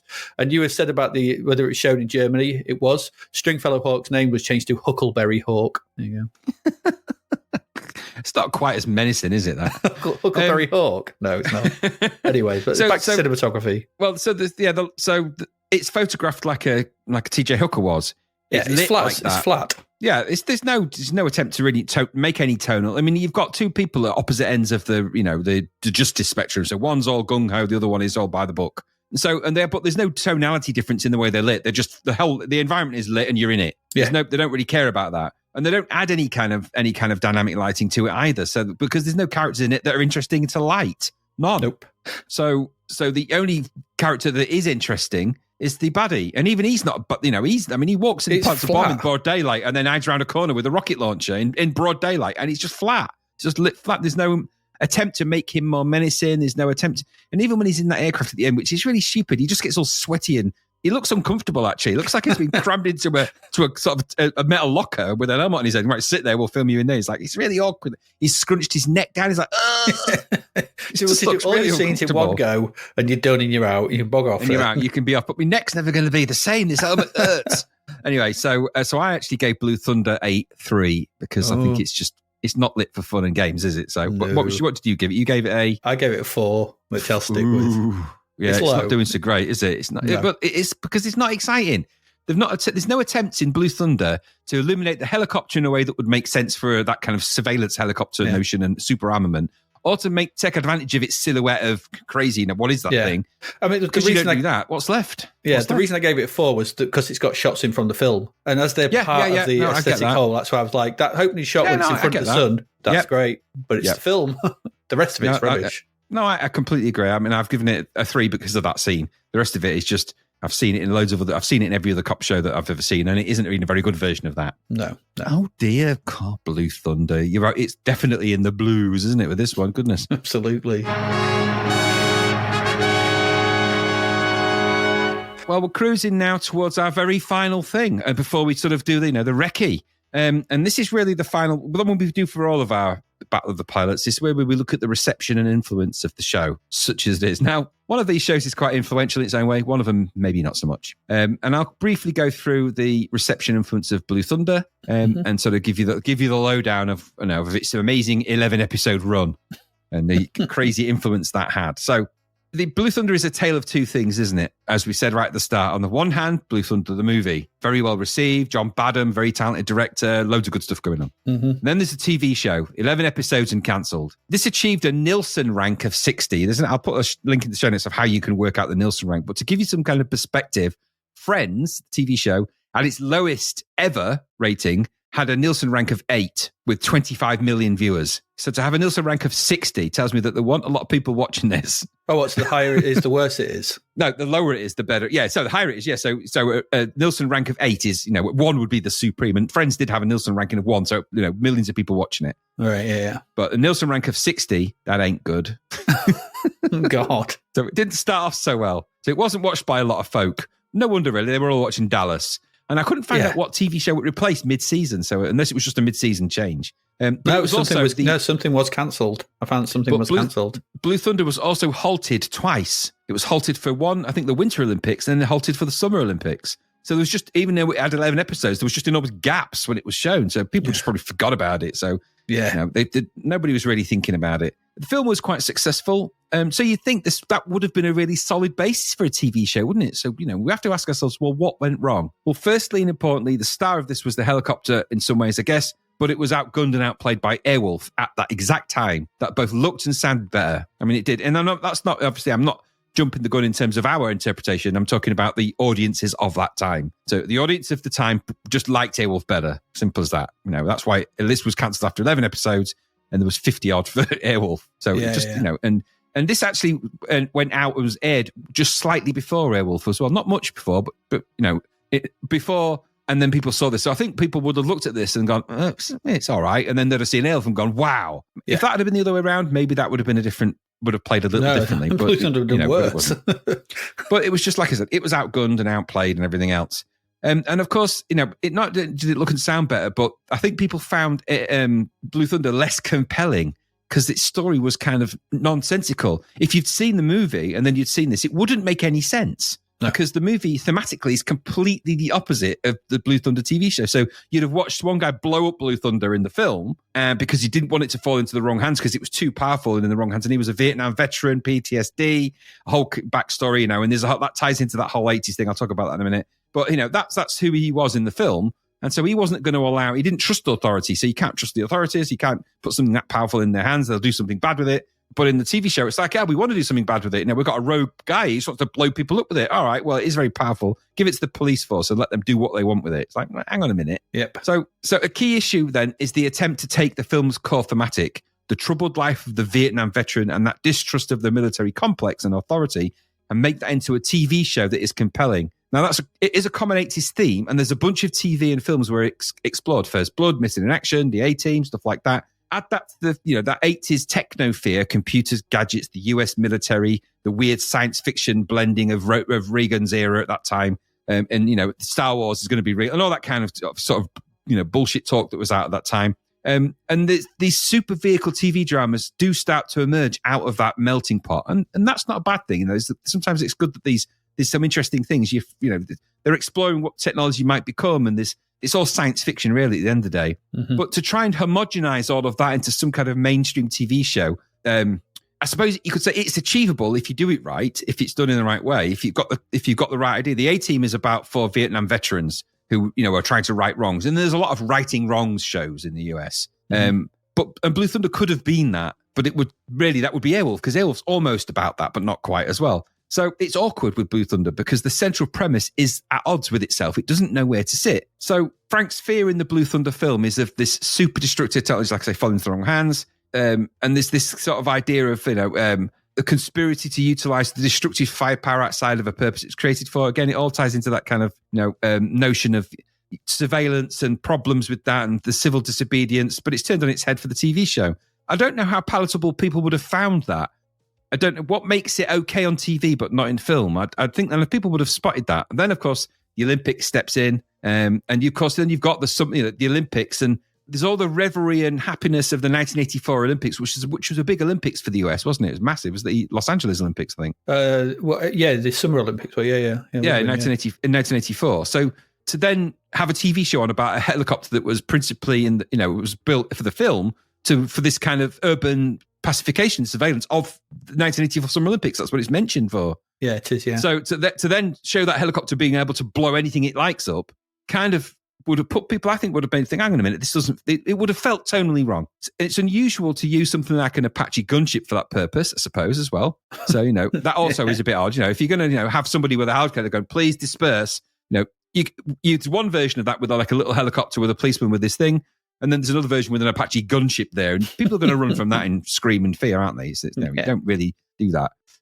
So Frank sees the bigger, dangerous scope of Blue Thunder, doesn't he? I think that's the, and that idea in the film. But of course, that's completely missing in the TV show. So its reception, I think, is principally based on that confusion. Nobody really knew what to make of it because Blue Thunder wasn't about the helicopter being the hero. Blue Thunder was about a helicopter being utilized in a nefarious way, and that it's a power that you must get rid of because it can't be controlled once it's unleashed. It even says in the film, doesn't he, with that many Blue Thunders, you could take over the world kind of thing. What's to stop you? And that's kind of the thing. And then, so to have it then have this subverted so that the police can use it for arbitrary murder seems at odds with the general idea of it being a happy show, really. The TV shows at that time didn't work that way, I don't think. The principal focus of the show becomes the destructive power of the helicopter, and how Frank and his rogue revenge-like personality can use this to right wrongs that he believes are there. That's morally at odds with the film in that regard, and it's perfectly highlighted when a scene of Blue Thunder destroying loads of stuff is shown in the film as a negative, and in the TV show it's a positive. This is great. Wow, this is amazing what that thing can do. Whereas in the film, it's like, oh my God, that's what it can do. So, it's the same scene played very differently, and it doesn't work outside of that. The main character of Frank was, as we've said, James Farentino. It'd have been relatively familiar to US audiences, wouldn't he, as Dr. Nick Toscani and Dynasty. Yeah. He was apparently editing for Blake Carrington. But he was never going to be as well received as Roy Scheider, was he? So he's no Roy Scheider. No. And his interplay with his co-pilot in the TV series is just stupid jokes and silliness, which is not how it's done in the film. And I think he's killed in the film, his co-pilot. Yes, he is. Yeah. But all these TV techno shows had to have a psychic. Street Hawk, Knight Rider, Airwolf, they've all got them. But interestingly, Airwolf is not played that way. He's a friend of the family, as you like. He's not trying to be the jokey sidekick. He comes out with anecdotes, but it's, Jan Michael Vincent, you never know whether he's expressing anything, but he doesn't like he enjoys that. The bit where he tells him that joke in the cockpit, is he laughing? Just, I don't know, it's just flat, and then he sort of just face, and that's it. It's like, wow, that's all the reaction you're getting. Some of the actors in Blue Thunder have done the rounds before, of course. Richard Lynch, principally, he's been the baddie in everything. And I think a couple of those guys have turned up in other things. Obviously, the guys in Police Academy. Yeah. He's also the other guys. The other guy was in Battlestar Galactica, plays a character in that. So they've popped up all over the shop. Mm-hmm. Generally, they're all pretty forgettable, though, aren't they? So nobody's going to remember it for its great performance by, Frank, whatever his name was, Frank Farentino. No, this isn't going in the annals of... Yeah, do you remember that amazing show with James Farentino? No, nobody's ever said that. Nobody's going to say it. Yeah. And it's because that's all pretty forgettable. It's also then full of terrible cliches. So angry police captain / commander, jokey sidekick, senior official with some government agency that seemingly has no rank, no military place, but you don't know what they do anyway. Military guy who turns up in the uniform and says, we're working with the military. They're working military because there's a guy in a green suit with a peak cap. There's obviously a comic relief. There's obviously a weird femme fatale. I think it doesn't. I don't know if it comes in later into Blue Thunder. There isn't a femme fatale really in the TV pilot. It's all by the book, all pretty non-threatening, more A-team than anything else, but it doesn't have the camaraderie of the A-team. You haven't got an A-team. You've got nobody there that talks to each other, and you've got no characters, no big characters. For this to have had proper, true reception in the 80s, it needed to have a really good theme, you needed to have really good characters, and they needed to have a decent backstory and do stuff together. That's how they all work, all of them. And even if that character is a talking car, you need to have that because you've got to have it. Because Dana Carvey is a likable guy, but he's just not very interesting, it suffers the same problem, weirdly, that Street Hawk suffered from. The unlikable main characters and that stupid Automan, unlikable main characters means that nobody's going to like it. Mm-hmm. And there's nothing you can do about that. If you've got the wrong people in there, the rest of it's all moot, isn't it? So The reception of this at the time was flat as a pancake. Nobody really liked it. And also because it's only got 11 episodes, it wasn't widely syndicated at all, and never has been. It's out on DVD, and there's been, occasional threats, and you can get the movie, of course. And there's been talk of remaking the movie for a while, but it's never actually happened. I think Sony were the last people making noises about that. And maybe a repeat of the TV show, but no, for the same reason, really, that none of these things, Airwolf's never going to get rebooted. They tried it briefly with Knight Rider, didn't they? And it doesn't work anymore because they're of their time. Yeah. The techno wonder that happened at that time can't happen now, because in reality, we're in a world of cyber attacks, drones, long range missiles, and rockets. You don't need a Knight Rider or an Airwolf. We've still got Apache gunships, but that's because they can tactically take out tanks from 2.5 miles away. They don't even need to be near anything. So, that doesn't make for massively interesting urban pacification when a gunship just appears 2 miles away and takes out the bad guy from using some kind of fancy radar. Drones, isn't it now? Or drones, yeah. So can you imagine a drone version of Blue Thunder? How uninteresting would that be? Just a guy flying a drone. You got them? Yeah, we got it. Yeah, ironically, one of the closest kind of sort of things that was closest to this that I saw recently, and it's not very good, and it never followed through on it for the rest of the film, but was the start of the remake of RoboCop, which goes down the same route of utilizing sort of military. I mean, RoboCop itself is utilizing military hardware for urban pacification, but the remake was specifically targeted around sort of drones and stuff, wasn't it? And starts that way. Yes, and I thought, that's going to be quite interesting. And then does nothing with it. It does nothing with it, that film, which is a shame. But similar kind of thing. I suppose RoboCop is in the same ballpark, isn't it? Really, absolutely. So the only thing really that's ever resonated out of Blue Thunder is the Blue Thunder, the helicopter, and that's probably because of the film. Really, the TV show just came and it went. It died a death. It didn't add anything to the canon. It didn't live long enough to make anything interesting happen. People do remember it, but I think they remember the film more than they remember the TV show. Because I couldn't tell you anything about what happens in that TV show. And I've looked through the episode guide and it's just nothing happens. Yeah. Someone gets into a sticky situation, Blue Thunder hovers into view and then, films him doing something from 2 miles. And it's just that. Nothing exciting is going to happen there. There's no way you can go with it. So that's its influence is minimal. It hasn't really influenced anything. There's nothing for it to influence. The people in it never went on to anything really greater after that. So, Dana Carvey ended up in Wayne's World. It's not a natural progression from Blue Thunder. No. And he went to Saturday Night Live and, and he is a really funny guy, but, it's just not, I think he must look at this as a kind of one of his early pilots and think maybe it could have been something, but nah. So, the reception, complete misfire, cancelled after 11 episodes. The influence, well, there hasn't been any. People remember the helicopter because it's a gun and it looks like an Apache gunship and that's cool. Everything else is kind of done. So I actually gave it, for this, I gave it a 3. So yeah, that's what I gave it. What about you? That's what I gave it. I mean, I'm not going to, there's not much to add. I think there's nothing really, is there? I mean, no. All the influence and the reception of this comes from the film. The TV show is. I mean, if you ask most people, there was a TV show. Yeah. Actually, yeah, it's very true.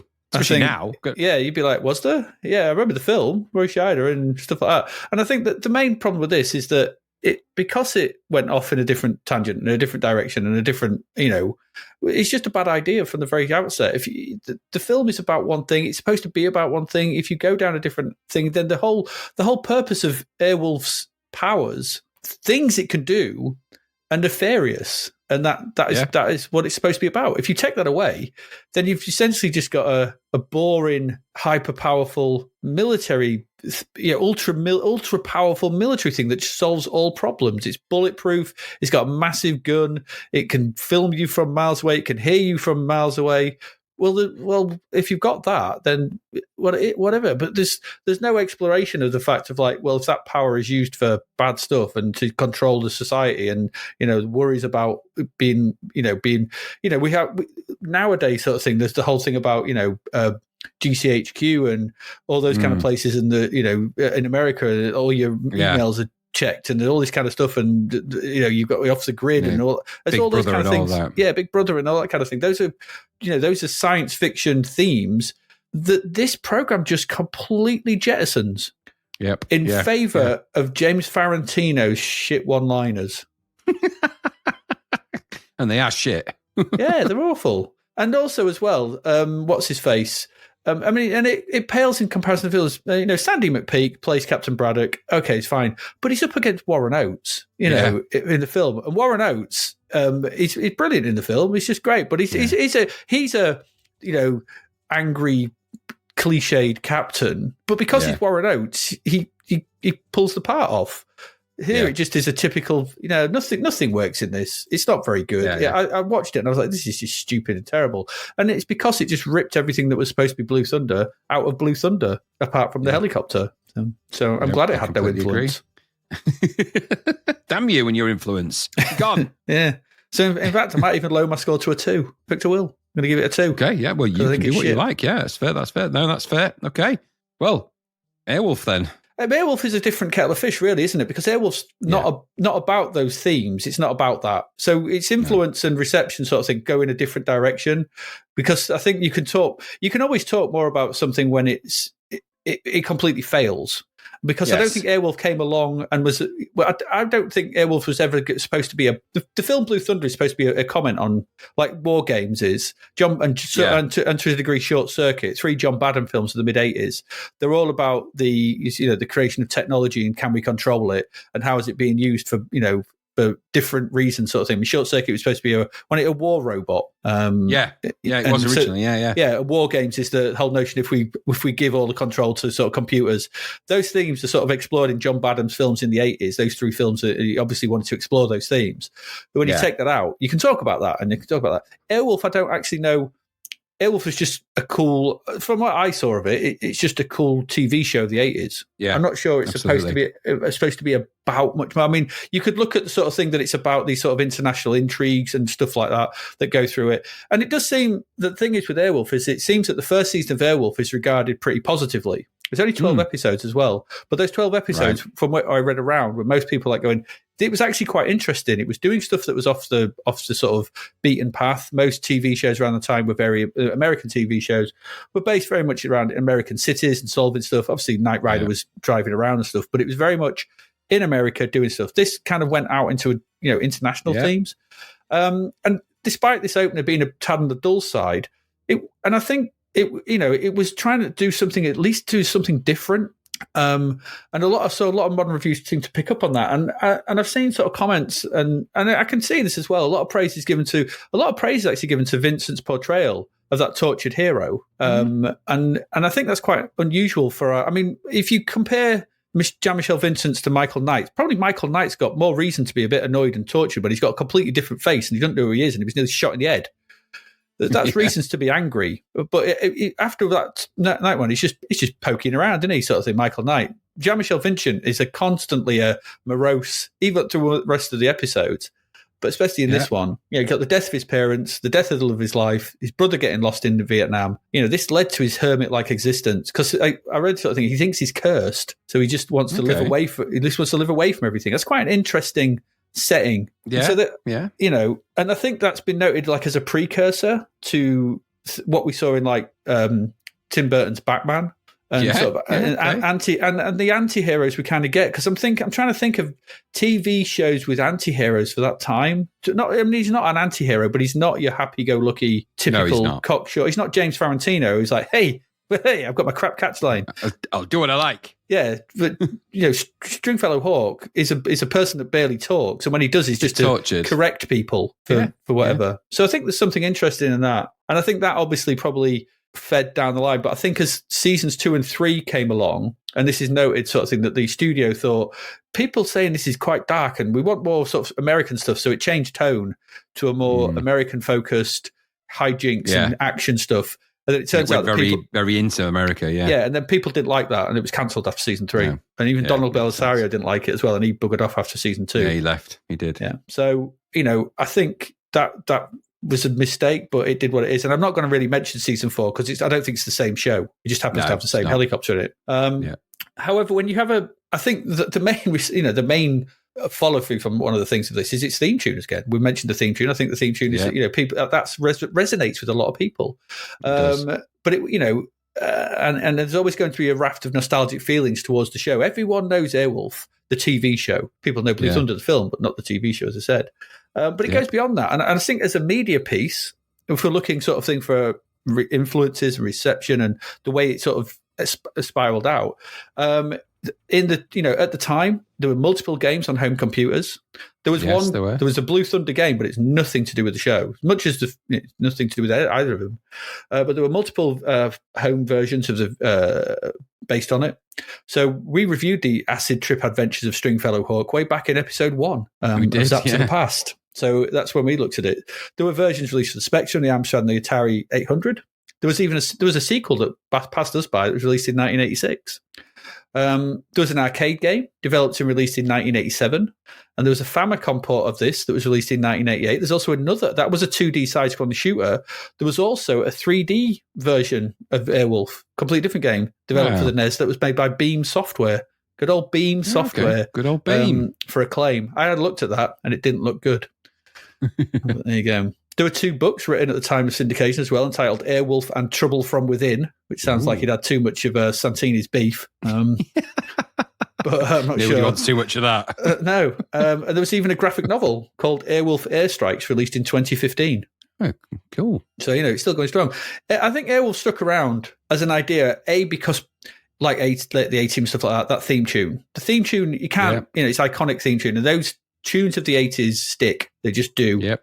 So, but also due to Jean-Michel Vincent, this was his last leading role because of his ongoing alcoholism. He did other acting jobs after this, but I read that this was his last leading role that he had. And it was a shame actually because he was quite interesting. He did things like The Mechanic, didn't he, with Charles Bronson? That's what I remember him from. And he was an interesting actor at the time that could have done more things, but obviously had a lot of tortured inner demons, I guess. And he was different to a lot of the leading characters, a lot of leading men at the time. He had a bit different vibe. And although it traded in a lot of the same kind of idea as something like Knight Rider and those kind of things, I think its stories, at least that first series, that more international feel to them. They are a lot better. They're more interesting. There's more to them. They feel a bit more modern. So I think for these reasons, I think it's resonated more through, and people remember Airwolf fondly. Maybe not all the episodes, and I think you could probably watch some of them. You might find it a bit dull, but that cool helicopter, that cool soundtrack, the fact that it tried to do something maybe a bit different, I gave this a 7. Oh, very good. Yeah, excellent. What about you? So, you know what? I agree with everything you said. You can't argue with the influence of Airwolf. It influences things in slightly different ways. So I also its portrayal of a character, as much as he is, is a bit wooden in the sense that he doesn't react a lot. What he isn't doing is anything Rambo-y, so he's not going off in a full-blown Rambo mode, which is kind of what the guy in Blue Thunder does. Toned down Rambo, but he is going off and not listening to authority and going and doing his own thing.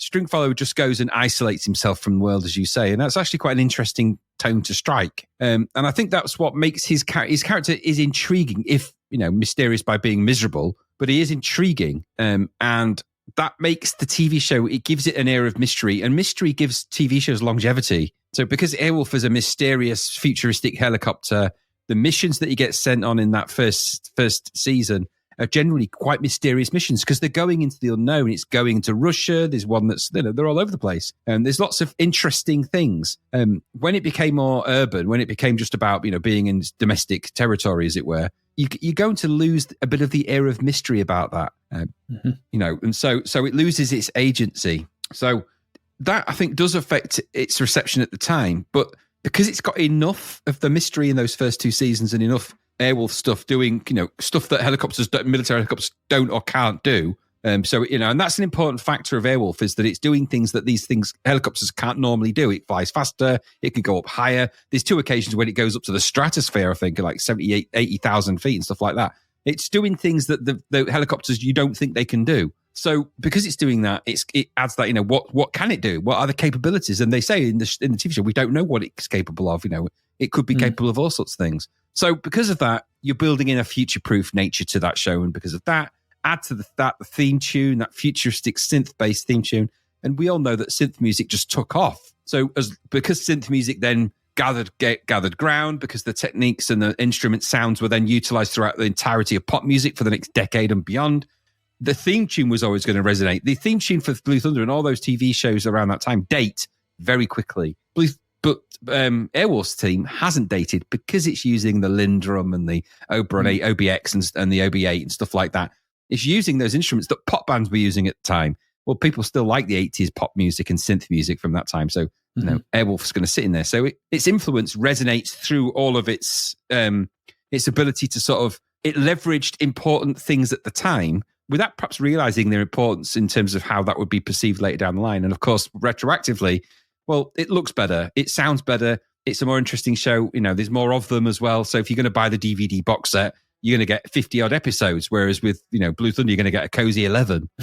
It just does, there's a show that has that many episodes has more tangibility to it. And it's the same reason why things like Automan with its very short runs, if you're buying the box set, you're buying it because you're really interested in Automan, because you have a genuine interest. It's not because it's had an influence on you. It's because you've always kind of had an affinity to it.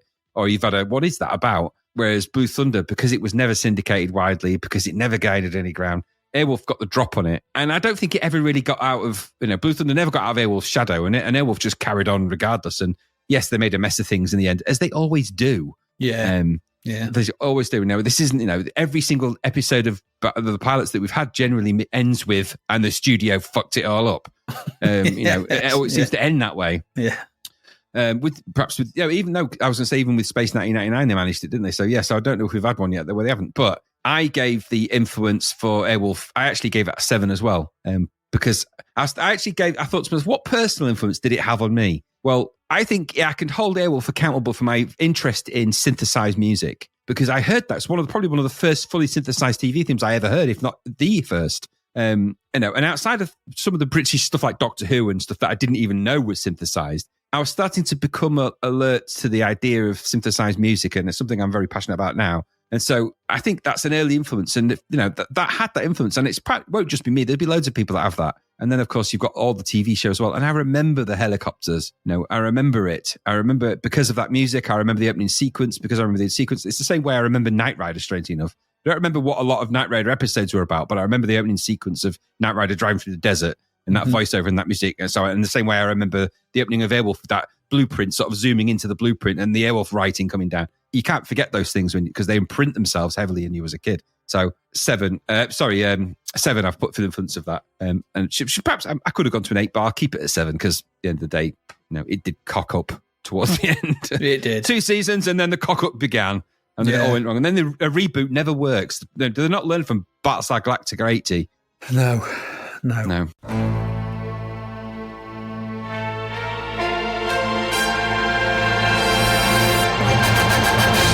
So we've come to the end of our, walk through the story and all the other categories and things we've looked at. We've scored, we've given them scores for those things, and we've got totals. We have totals for those things. So we tot up our totals, and this is how we figure out, who's going to win Battle of the Pilots. And I'm afraid to say, well, I'm not afraid to say it, we've got a very clear winner. Very clear winner. So Blue Thunder stumbled into the view, blew up a village, and then kind of just hovered around for a bit and then buggered off.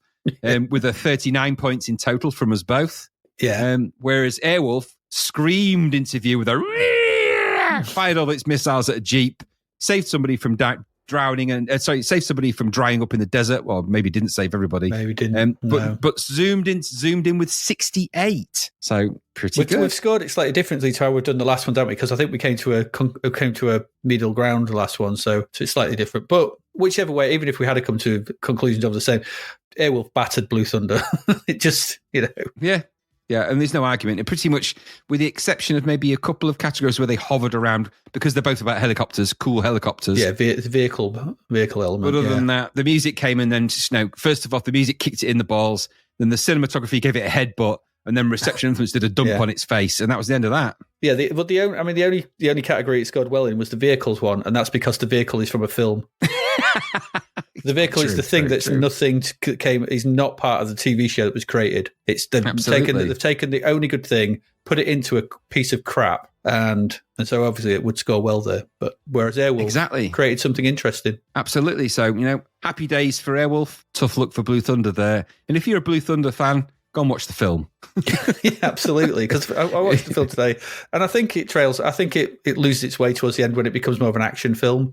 It's more interesting when it's a bit more subterfuge and a bit more thought going into sort it. of conspiracy theory sort of stuff. But when it becomes an action film, it loses its way a bit. But it's still a decent watch even today, I think. Absolutely. So congratulations, Stringfellow Hawk. I hope that the Eagle enjoys your cello concerto that you're bound to be playing giddily now after that. And that leaves us really to sign off, doesn't it? You know, we've kind of done that. As we say with all of these things, you don't just have to take our word for it. You can track these things down. Go and view Airwolf. Go and watch the pilots yourselves. Go and watch Blue Thunder. See which one you think is better. I know which one I think is better. I know which one Adrian thinks better. We can watch these things so you don't have to watch them. I might go and advise that you go and watch Airwolf out of those two, just for the sake of it. And watch the movie of Blue Thunder if you're going to do that. Don't do that. But until then, until we meet again on another Battle of the Pilots, whenever we do them, remember we do these as we side chain these in. Yeah. So, we do these, here and there. They're not our main thing. Obviously, we've got our main podcast, which is Zapped to the Past. And you can go and join our Patreon for that as well, which would be shamelessly plug our Patreon for Zapped to the Past. But, there is a Patreon there. It's Patreon/Zapped to the Past, isn't it? Yeah. Patreon.com/Zapped to the Past. Exactly. So you can find that. You can Google all of those things as well. We've got a website, zappedtopast.com. We don't have a website for Battle of the Pilots because we put these onto our standard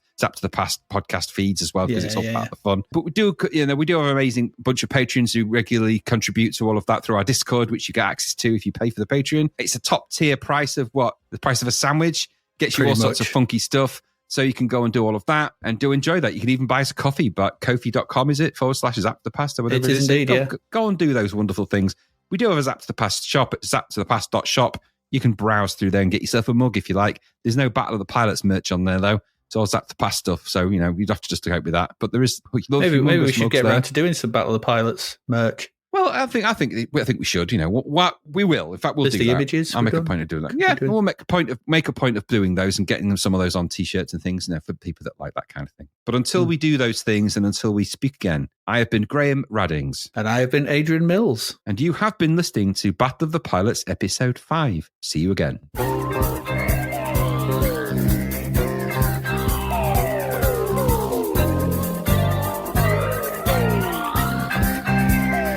Thank you kindly for listening to the Battle of the Pilots podcast, brought to you by the team behind Zapped to the Past. We sincerely hope you enjoyed this feisty look and comedic dive, indeed an out-and-out dust-up, between two classic pilot episodes that have graced our TV screens from over the last 50 years. We will, of course, return with another exciting and no doubt challenging episode. Until then, you can download this podcast and others from the zappedtothepast.com website, as well as listen on all good podcasting apps such as Podbean, Apple Podcast, Google Podcast, Spotify, Deezer, Audible, Player FM, and, well, those kind of things. The Battle of the Pilots podcast is written and produced by Adrian Mills and Graham Raddings and recorded at Flaky Bits 2.0 studio. And please do remember, all opinions expressed throughout the podcast are those of the writers. Now, go and watch something new on TV. You never know. It could be the start of something brilliant.